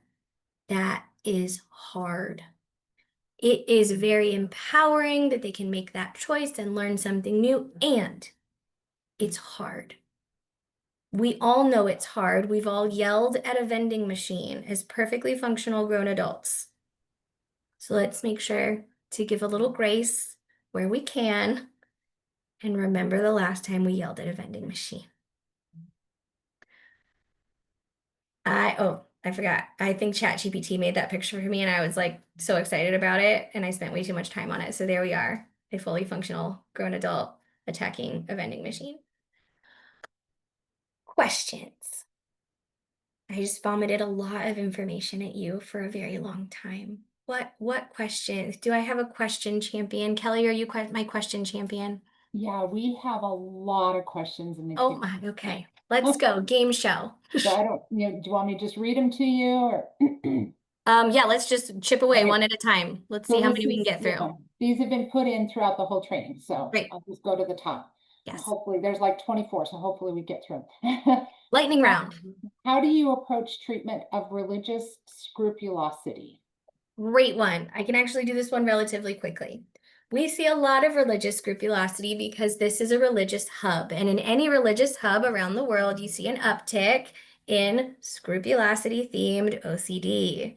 Not an uptick in OCD itself, just scrupulosity. Because remember, OCD will grab on to whatever is most important to you. That is the nature of the beast and why it moves around. And so if you're in a religious hub, you have people who feel that religion is incredibly important. And so you will see more of the people with OCD experiencing scrupulosity. Religious scrupulosity and OCD is essentially the fear of breaking religious rules. So the way that I approach this with clients is I break it down to make it less special. Everybody thinks my OCD is different and special, and that's the first thing we want to break down. Like, I'm sure you're very special as a person, but your OCD ain't special. It's just like everyone else's. And everyone with OCD desperately wishes they could trade for someone else's OCD. Every single one. So the first thing we do is we break down religious scrupulosity into what it really is. It's not different or special or magical. It's simply a fear of breaking religious rules. Someone with scrupulosity, I say, okay, what are the rules? What are the real rules? And we write them down, follow the rules. I write it on the whiteboard, follow the rules, we write down the rules. It's great things. It's usually things like no murder. Like, I'm cool with that. Be honest, serve others. These are the ones that come up most often. And so I put those rules down. Like, great, those are great. We should all probably follow those rules. Those sound lovely, right? Um, and then I write another column next to it and I says, follow the rules perfectly. So I say, great. So these are your religious rules.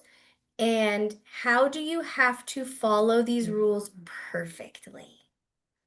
This column is the OCD. This column is the religion. And so when we make exposures, we are not making exposures to break their religious rules. That's very icky. We are making exposures to help them follow the rules imperfectly, just like everybody else. And so that is typically how I frame this for clients coming in with religious scrupulosity, because they're coming in thinking I'm going to ask them to break their rules. And I really am not. That's not what I want for them, and that's not what we need to do. The exposures will be about following the rules imperfectly, like everybody else. Next question. One of 24. Okay. Quickly, a couple of people are asking, we could do this and then I'll give you the next question. They're asking if you'll put up the first slide in the do's and don'ts for support network again. Awesome. Yes. There we go. Okay, next question. How does your alarm go from a healthy working alarm and become a busted alarm? Great question. There are a few different ways. Number one, the most common is it's genetic. There's an underlying genetic factor that says you are vulnerable to having a broken alarm. And so there will be some time in your life, I mean, it's just like they're waiting for you. And so it might be some sort of life transition, a stressor, a trauma, a increase in hormones. We see that one most often. This could be puberty, this could be menopause, this could be perinatal, postpartum. We see that one a lot that just brings it to the surface. It is most often genetic. The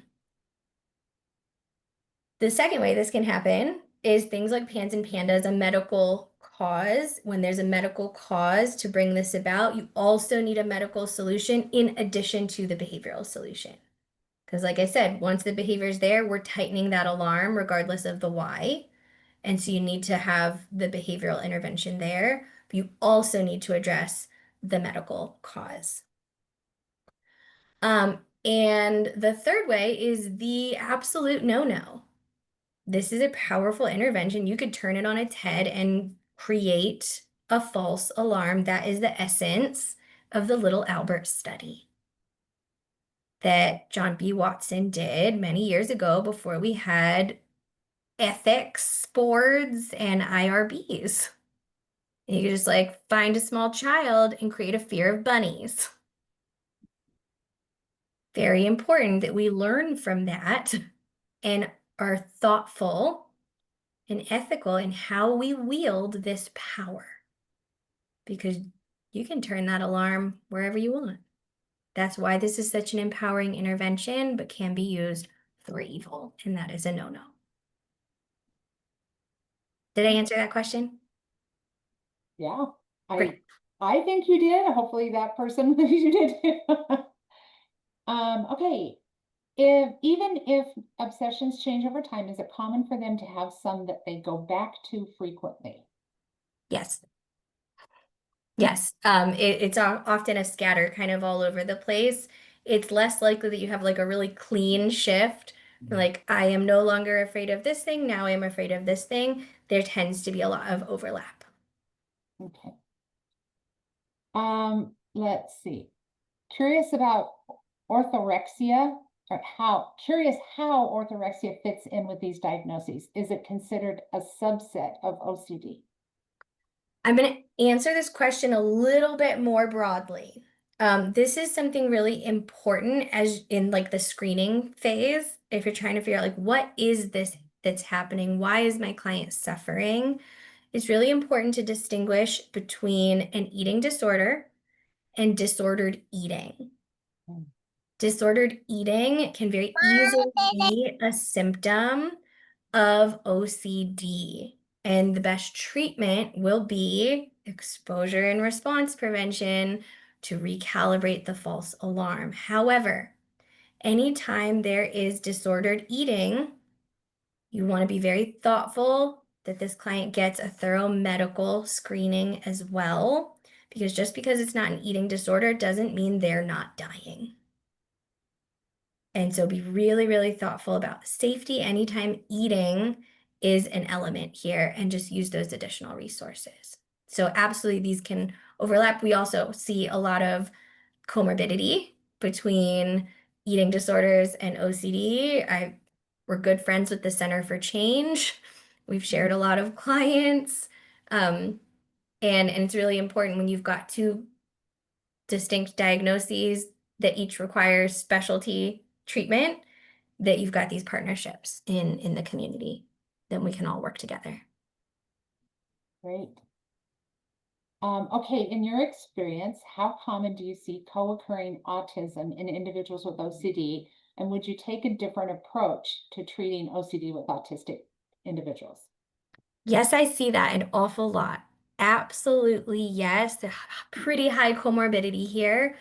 I don't take a particularly different approach in terms of the treatment of OCD. However, it's important to not ignore how autism is impacting this person's life. It's also really important to recognize that exposure and response prevention is a learning-based treatment. And so anyone with any neurodivergence at all learns differently. They learn in their own way. And so it's important to adjust how we are delivering a learning-based treatment to someone that learns differently.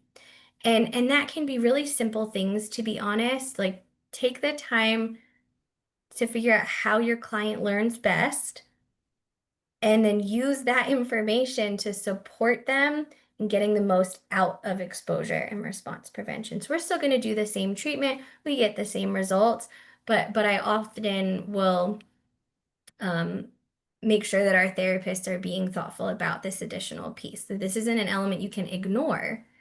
Mhm. And these are clients that are just as eligible and successful in exposure therapy.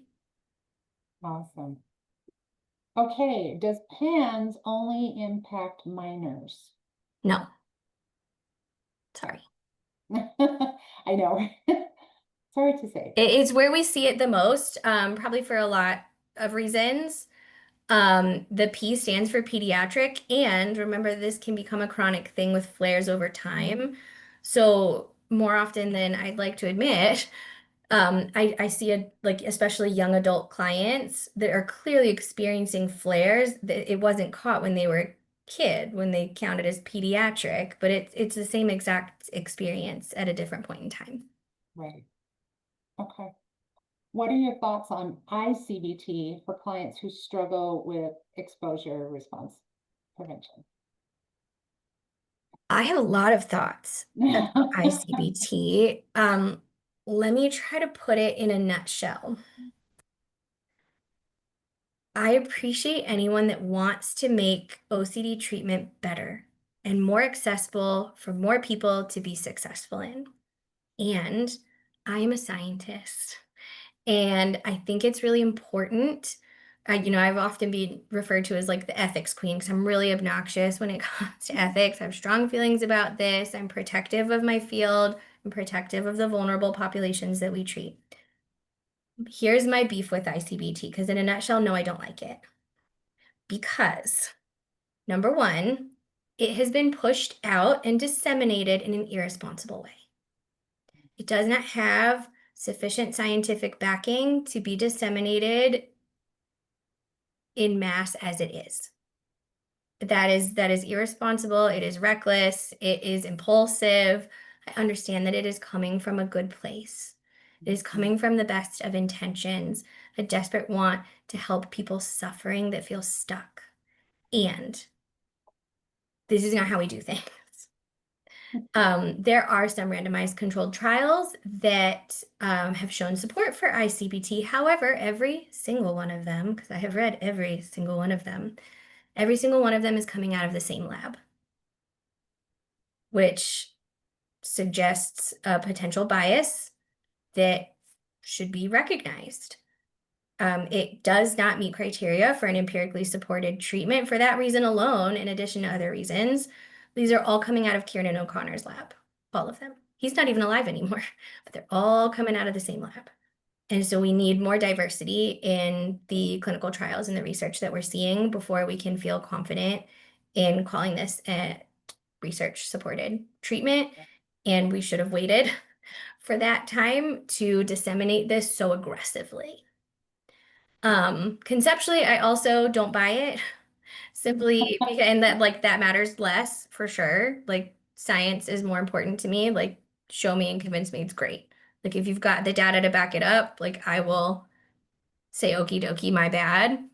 Um, Conceptually, I don't like it because it suggests that you can have a certainty that you can't have. that none of us can have. None of us can know for sure.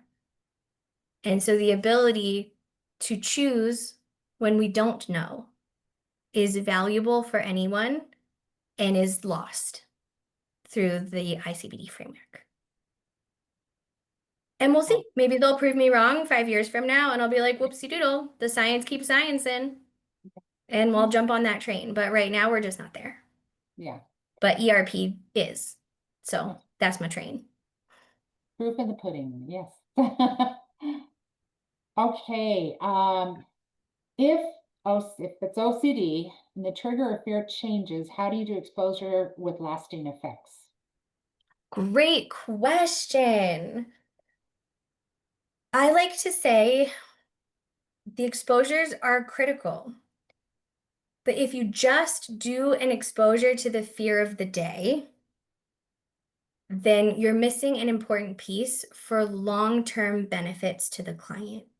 One of the things that we do in our centers is we really try to look through everything through a trauma-informed lens, meaning we at every moment are trying to empower our clients.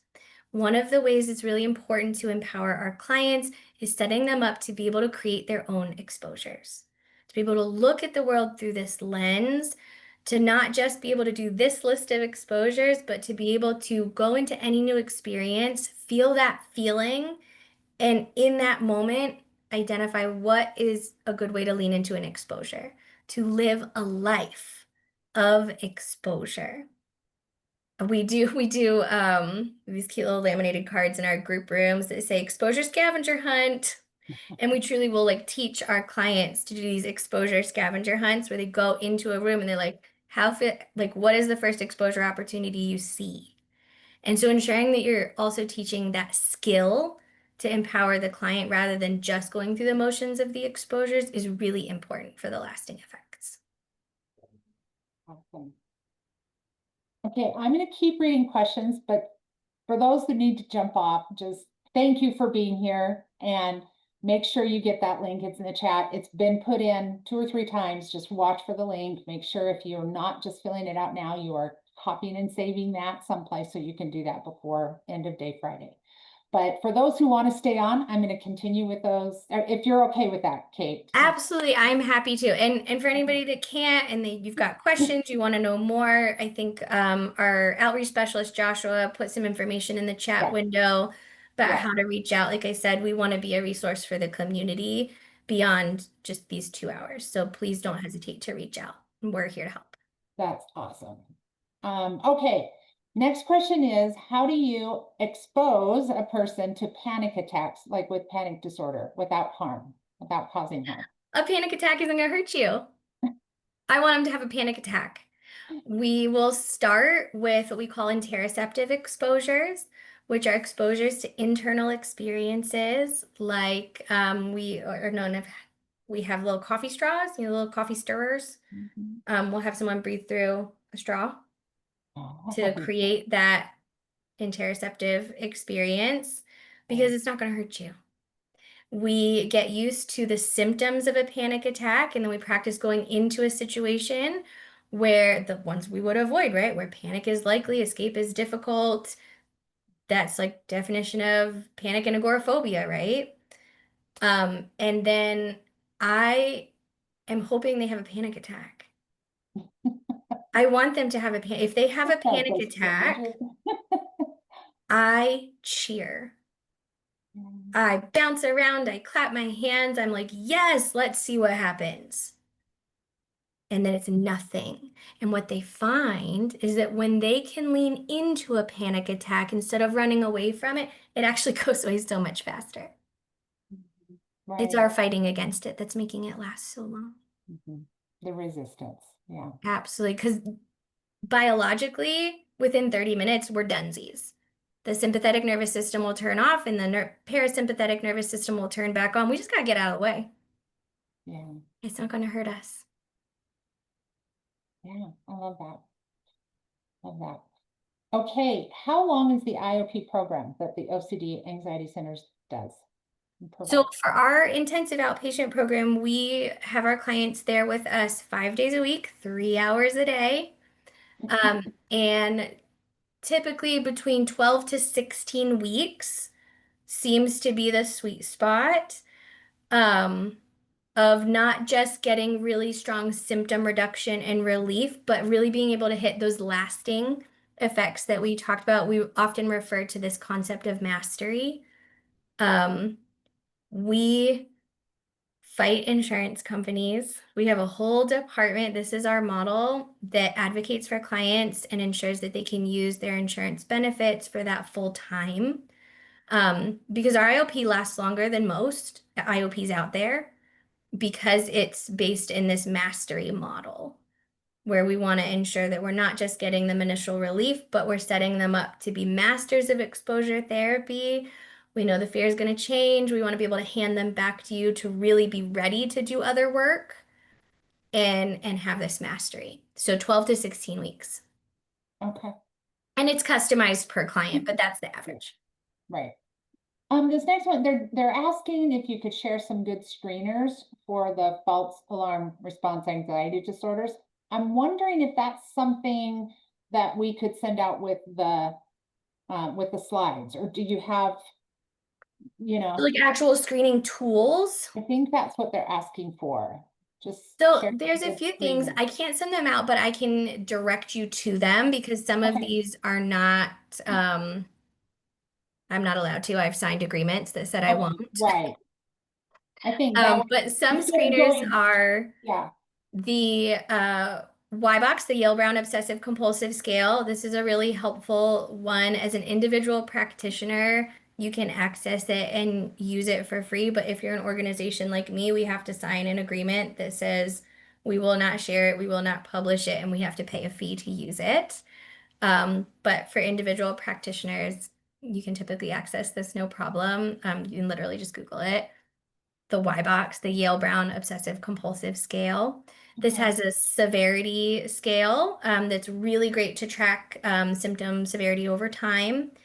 And it has a symptom checklist that is a very helpful screener, especially if you're newer to OCD. It gives a nice wide range of things to ask for that you might not think to ask for. Really, really helpful. There's also another one that costs money though.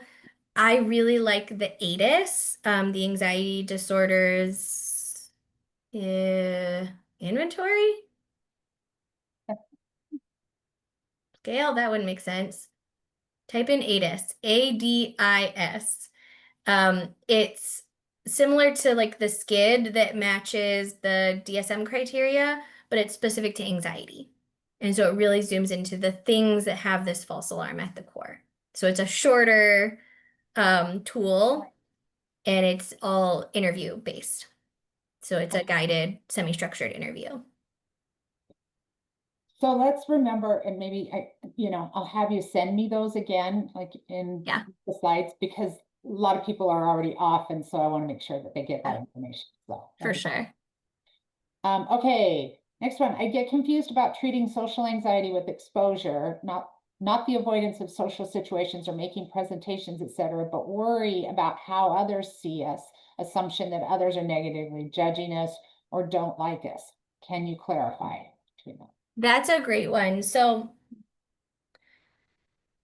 I do a whole like 4 hour workshop a few times a year in Utah that really dives into this in a lot more detail. So I'm going to do a very insufficient job of answering this question in the moment, but feel free to reach out to Joshua, that same name, and he can get you on the list for the other one if you want to dive in more deeply.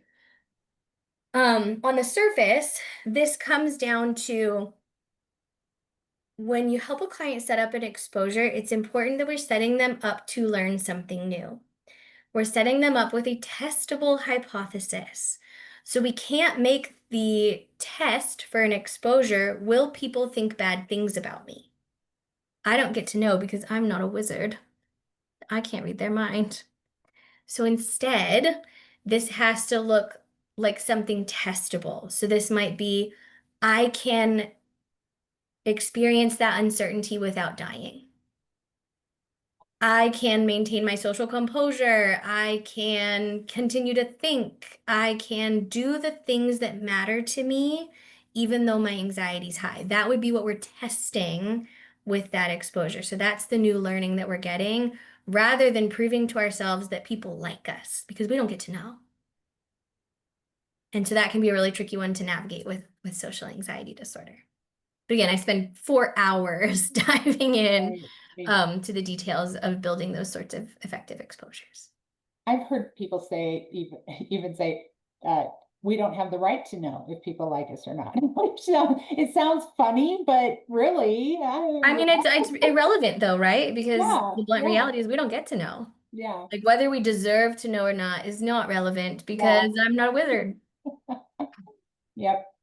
This next one is a two-parter, so, or two different questions. The first is exposure and response prevention possible with a telehealth client? It looks like on your website you do telehealth, yes. Great question. Absolutely, yes.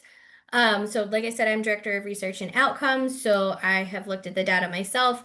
We have a recently published effectiveness study that actually looked at this specifically and found that the treatment outcomes for clients that were doing the program in person versus clients doing the program telehealth, outcomes were statistically identical.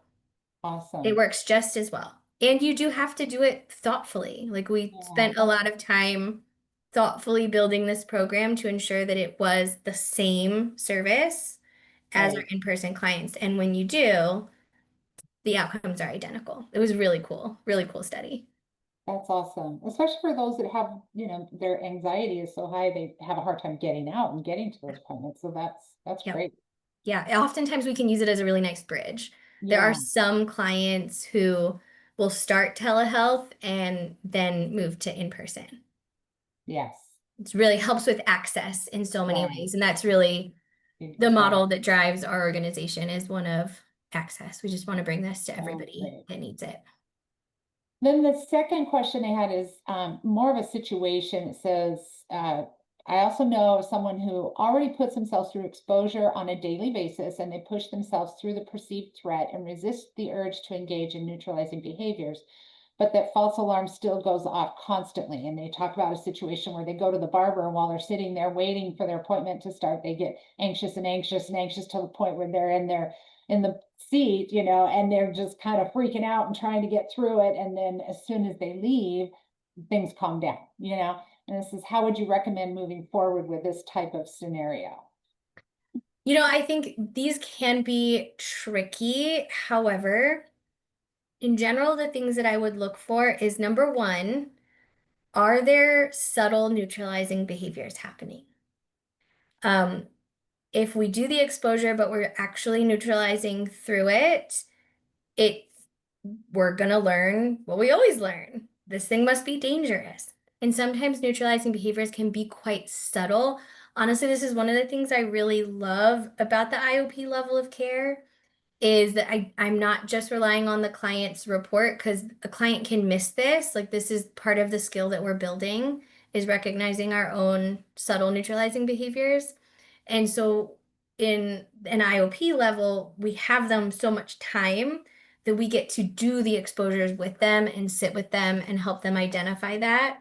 So Mhm. for a case like that, I would say potentially look into that higher level of care just so that there's more eyes on this to be Right, able to identify the neutralizing behaviors. They can be so subtle, they can be mental, and really have a big impact. right, The other thing I always look for is be humble enough to question your differential diagnosis. Like widen your scope. If something's not working, ask yourself why and try to figure that out. right, The first thing I look for is the neutralizing behaviors because it's probably that, but it's dangerous to always assume it's that. right. Could be something else. Yeah. Absolutely. Oh, that's awesome. Okay, what is the relationship between picking behaviors like skin, picking your skin, picking your nails, that type of thing, and OCD, if any? Great question. Great question. Um, Body focused repetitive behaviors, trichotillomania, compulsive hair pulling, excoriation disorder, compulsive skin picking. These these used to live in the impulse control disorder category of the DSM. They were most recently moved into the OCD and related disorders category.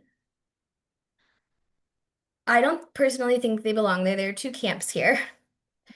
We like to nerd fight it out on the regular. One camp is they are closely enough related to OCD that they belong in that category. The other camp is nah, they belong in their own category called body-focused repetitive behaviors.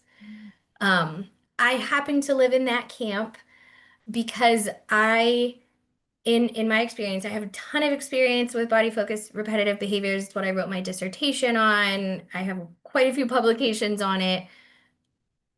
I've seen a lot of these clients. I think it's important to recognize the broad range of functions that go into the picking, right? This is not a false alarm.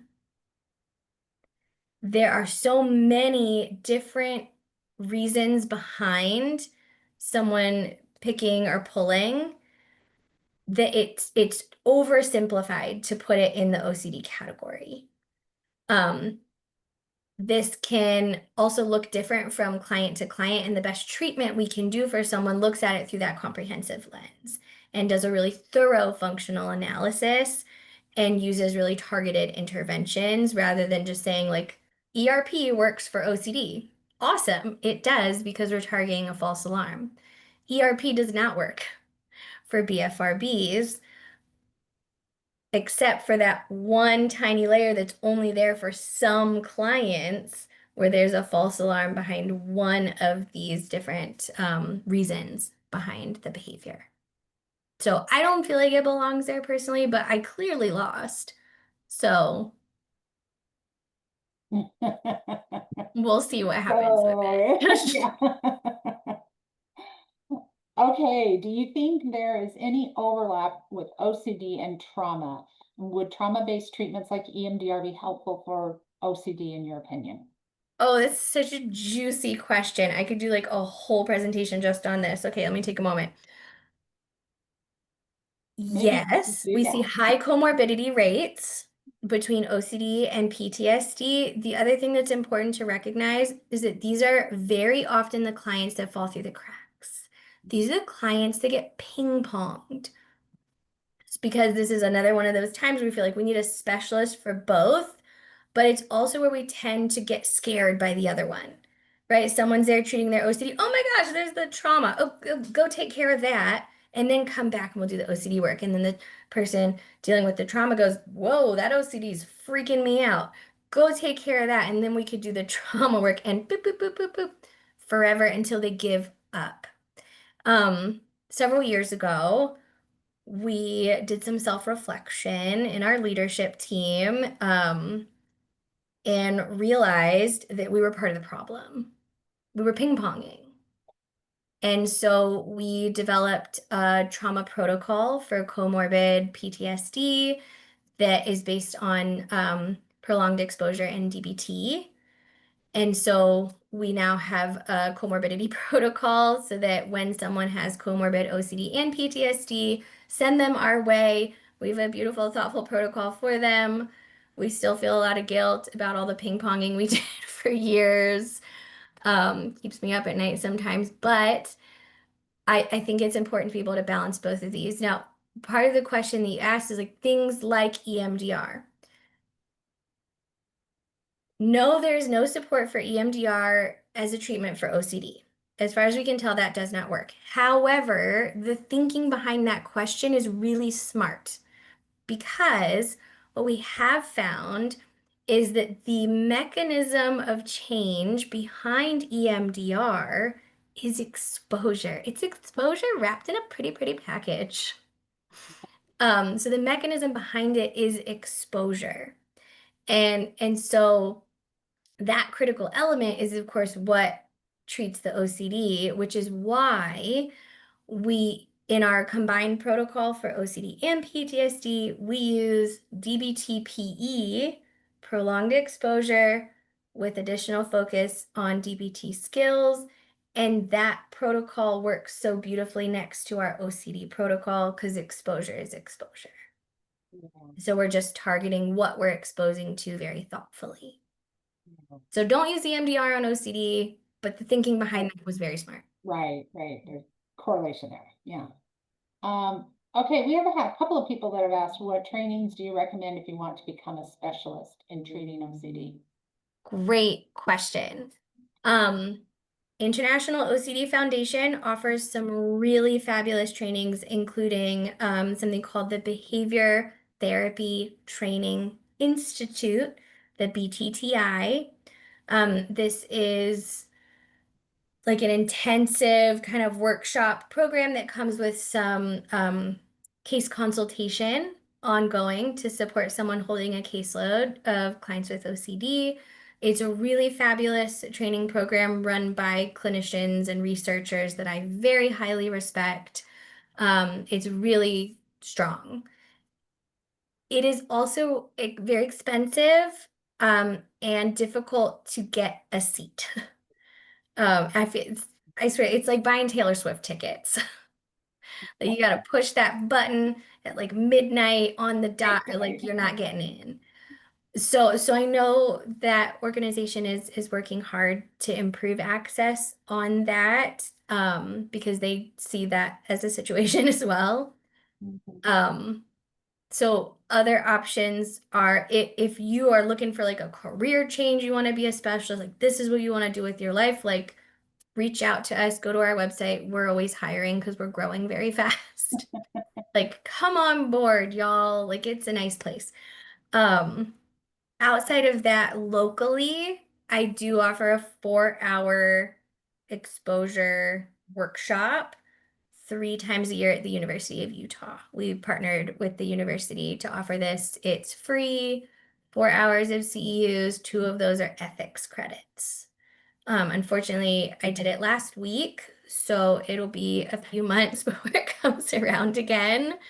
Um, but we do it a few times a year. If you want to be contacted for that, email Joshua, whose email is somewhere in that chat window, and he will put you on that list. Joshua helps me organize that. Great.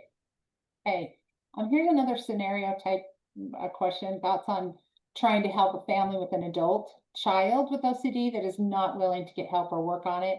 So the adult child is being enabled by the parents, and parents are being held hostage by the adult child's OCD.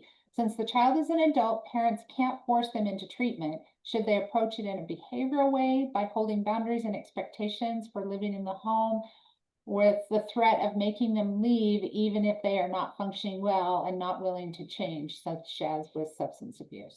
That's a hard one. Yes. This one comes up though. It comes Yeah. up a lot. Um, I think if there's someone that can work with the family to help guide this, it's going to be much smoother, is the first thing that I'll say. Because they can guide them through some more systematic tools, like there's something called the Family Accommodation Scale, really fabulous tool that helps the family really break down what that accommodation is looking like, that can just feel like a cage. It feels like they're being held hostage. Like that's the perfect language. It absolutely does. Um, and so within our programs, we use that scale and we typically have a little bit more buy-in from the client at this point, but we use that scale to help guide the reduction of those accommodating behaviors for the family, by empowering the client to pick an item from the scale that will go away each week. So the client is driving this, but there's a clear understanding things will be going away, but you get to pick. And that helps there just be a little bit more collaboration and more empowerment for the client. Um, I think it is important to meet someone where they're at. And so in a case like this, if you just got someone that's like absolutely not, and they're worried they're going to end up living on the streets, um, you can kind of combine the boundary setting and the expectations to somewhere that is hittable, that and have an option to do the treatment. We call it parking lot therapy. That's how we say it in our clinics. We do a lot of parking lot therapy because I can't get this kid into my group room yet. but they still need my help. I can't even get them into the building. I can't even get them out of the car. So great. That's where we're starting. And you will find us sitting in the parking lot talking to someone through a crack in the window. We don't stay there at that place in treatment, but sometimes that's where it starts. And so a willingness to start really tiny and meet a client where they're at can be a big help in motivating clients to move forward. If there's a client who like their brain is just on fire and we're saying you either do this scary thing or you get out of the house. Like that's just not likely to go well. This is probably someone that is suffering, but they can't see a way out. If you can give them a tiny sliver, crack the window, sit Right. in the parking, like don't be afraid to start very, very small. Starting very, very small can build somewhere very, very big. And so sometimes in those cases, it's just about thinking small. Okay. We just got a couple more. Let's see if we can do these quickly before, I mean, I know a lot of people have gone, but I think a couple of these are still waiting for their answers. One of them is, does healthy anxiety fit into body-focused anxiety? Say that one more time, Kelly. Does healthy anxiety fit into body-focused anxiety? I'm not sure I understand the question. Yeah. Do we have our question asker here still? Can we She clarify? was. Mindy, do you want to unmute and explain what it is you're wondering? She was on just a minute ago. Yeah, I'm still here. Okay. Oh, yay. It's health anxiety. I was wondering if health anxiety fits Oh, into. sorry. No, that's okay. Yeah. If health anxiety is related to what? The body related one that you were talking about, like the Body body. focused repetitive behaviors? Yes, that. Great question. Um, Not in any substantial way. Like that, I don't think I've ever seen like a statistically significant overlap between like health anxiety specifically and the body focused repetitive behaviors. However, it's important to distinguish between BFRBs, like the picking, the pulling, and like body checking. Body checking would not fall into a body focused repetitive behavior. It would fall more in as a neutralizing behavior for health related anxiety and OCD. So it would be important to separate those two. Does that answer your question, Mindy? Yeah, perfectly. Thank you. We did it. I'm glad you were still here. And then Casey's wondering if any literature or books you would recommend to learn more on this topic. Oh my gosh, yes. Probably tons. Goodness. Okay, the first place I would start is the International OCD Foundation, iocdf.org.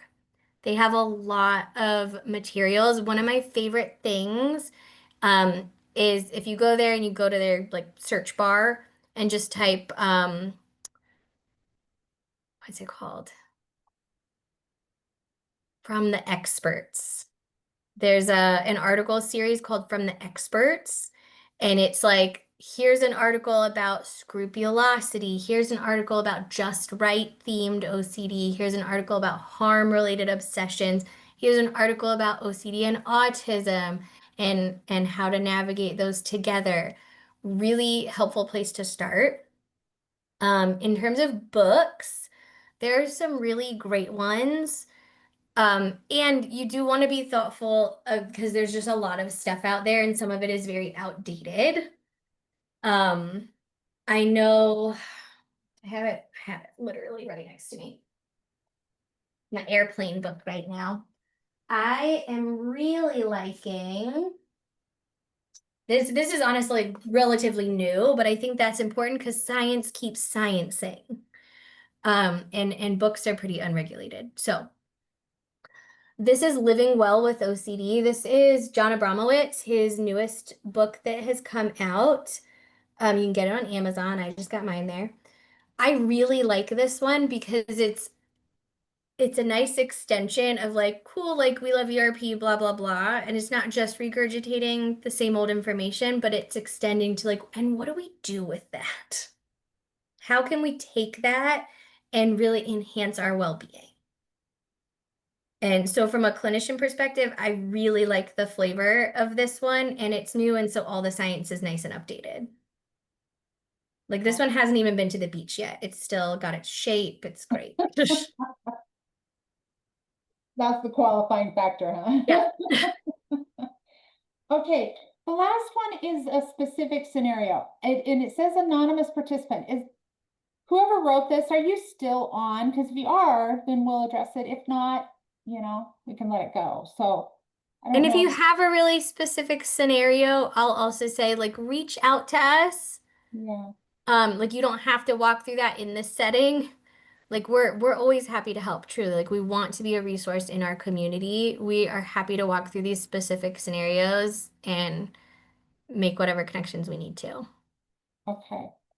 I'm not hearing anything or seeing anybody unmute.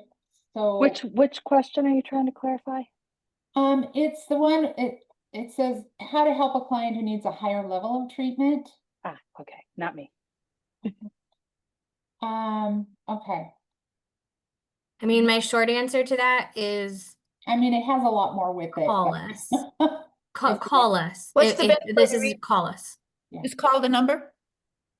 Yeah, shoot even faster because this is mostly providers in here. Shoot an email over to Joshua. He put his email address in the chat. He's one of our outreach specialists. His job is to help connect with the community and walk through these things and make sure they get what they need. A quick Thanks. question. what was that? I have a quick question. Is tapping an effective intervention? No, would be a quick answer. There you go. Okay, I was just going back. I am going to go back and grab this information again for Joshua. And I'm going to put it in here just for those who don't want to have to go back and look for it. So there you go. There's his email and you can get a hold of him. Okay. I think we did it. We went over. We it. did it. Thank you So- all. I mean, there's like 50 of you that like really stuck this out till the end. Y'all know. have been just so wonderful. Like 2 hours goes by very quickly with such a Very great cool. group, and I appreciate all of you. Thank And you. there were such great questions. I'm like, okay, I don't know. Yeah. Yeah. Thank you. Love it. This was awesome. It was amazing. Wonderful. Thank you so much, Kate. Thanks for being with us, for hanging out for the whole haul, and hopefully we'll see you next month for our next clinical track. And Kate, I will be in touch with you as far as getting slides and getting that information. Perfect. We'll send you information, so we'll be in touch. But thank That you sounds great. so Thank you much. for having me. Really appreciate it. All right, everybody, have a great day.